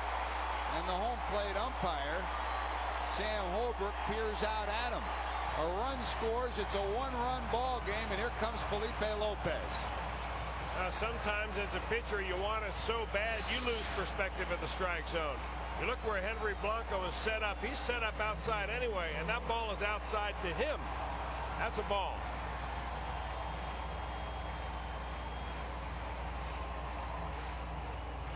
But when you're struggling the way the Cubs have been struggling, and lately the way Ryan Dempster's been struggling, you're looking for anything at all that can help you. Well, here comes Felipe. Now a base hit can give the Reds a win. You've got speed at second in McCracken. Ross down at third. Felipe tonight struck out, grounded out, and singled twice.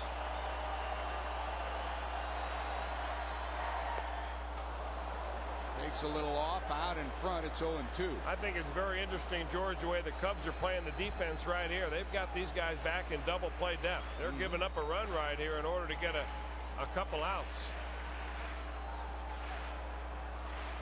They'll go extras if they have to. In the dirt, 1-2.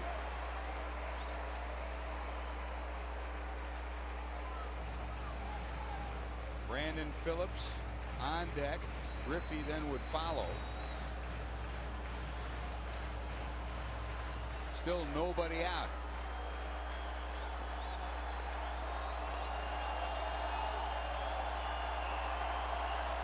Dempster's got the sign. That's way high. A walk, a single, a walk, a walk. One run's in already. It's 2-2, and the Let's Go Reds chant is prevalent.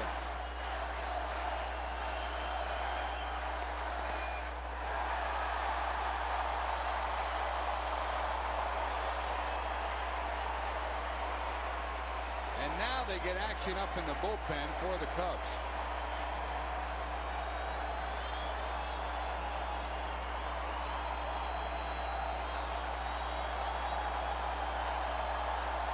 $41,000 will tell you what happens.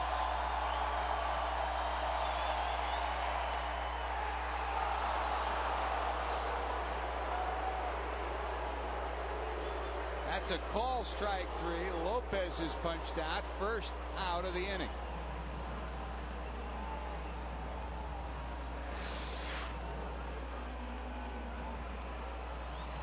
Brian Dempster is vindicated.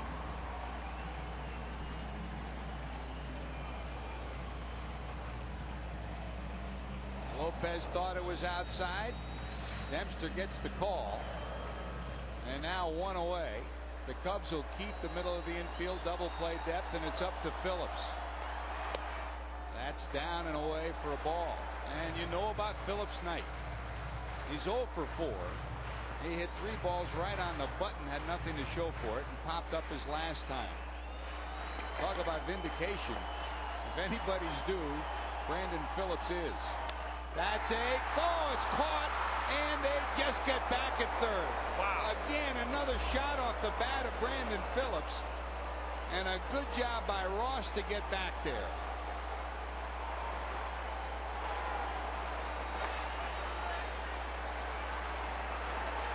That's a heart stopper if you're David Ross at third base and see this ball hit hard, and you're standing on third saying, uh-oh, that's caught by the third baseman. He's leaning forward and says, whoops, get back, and now. Well, here it is. The bases are still loaded. Now there's 2 outs, and now it's Dempster against Griffey.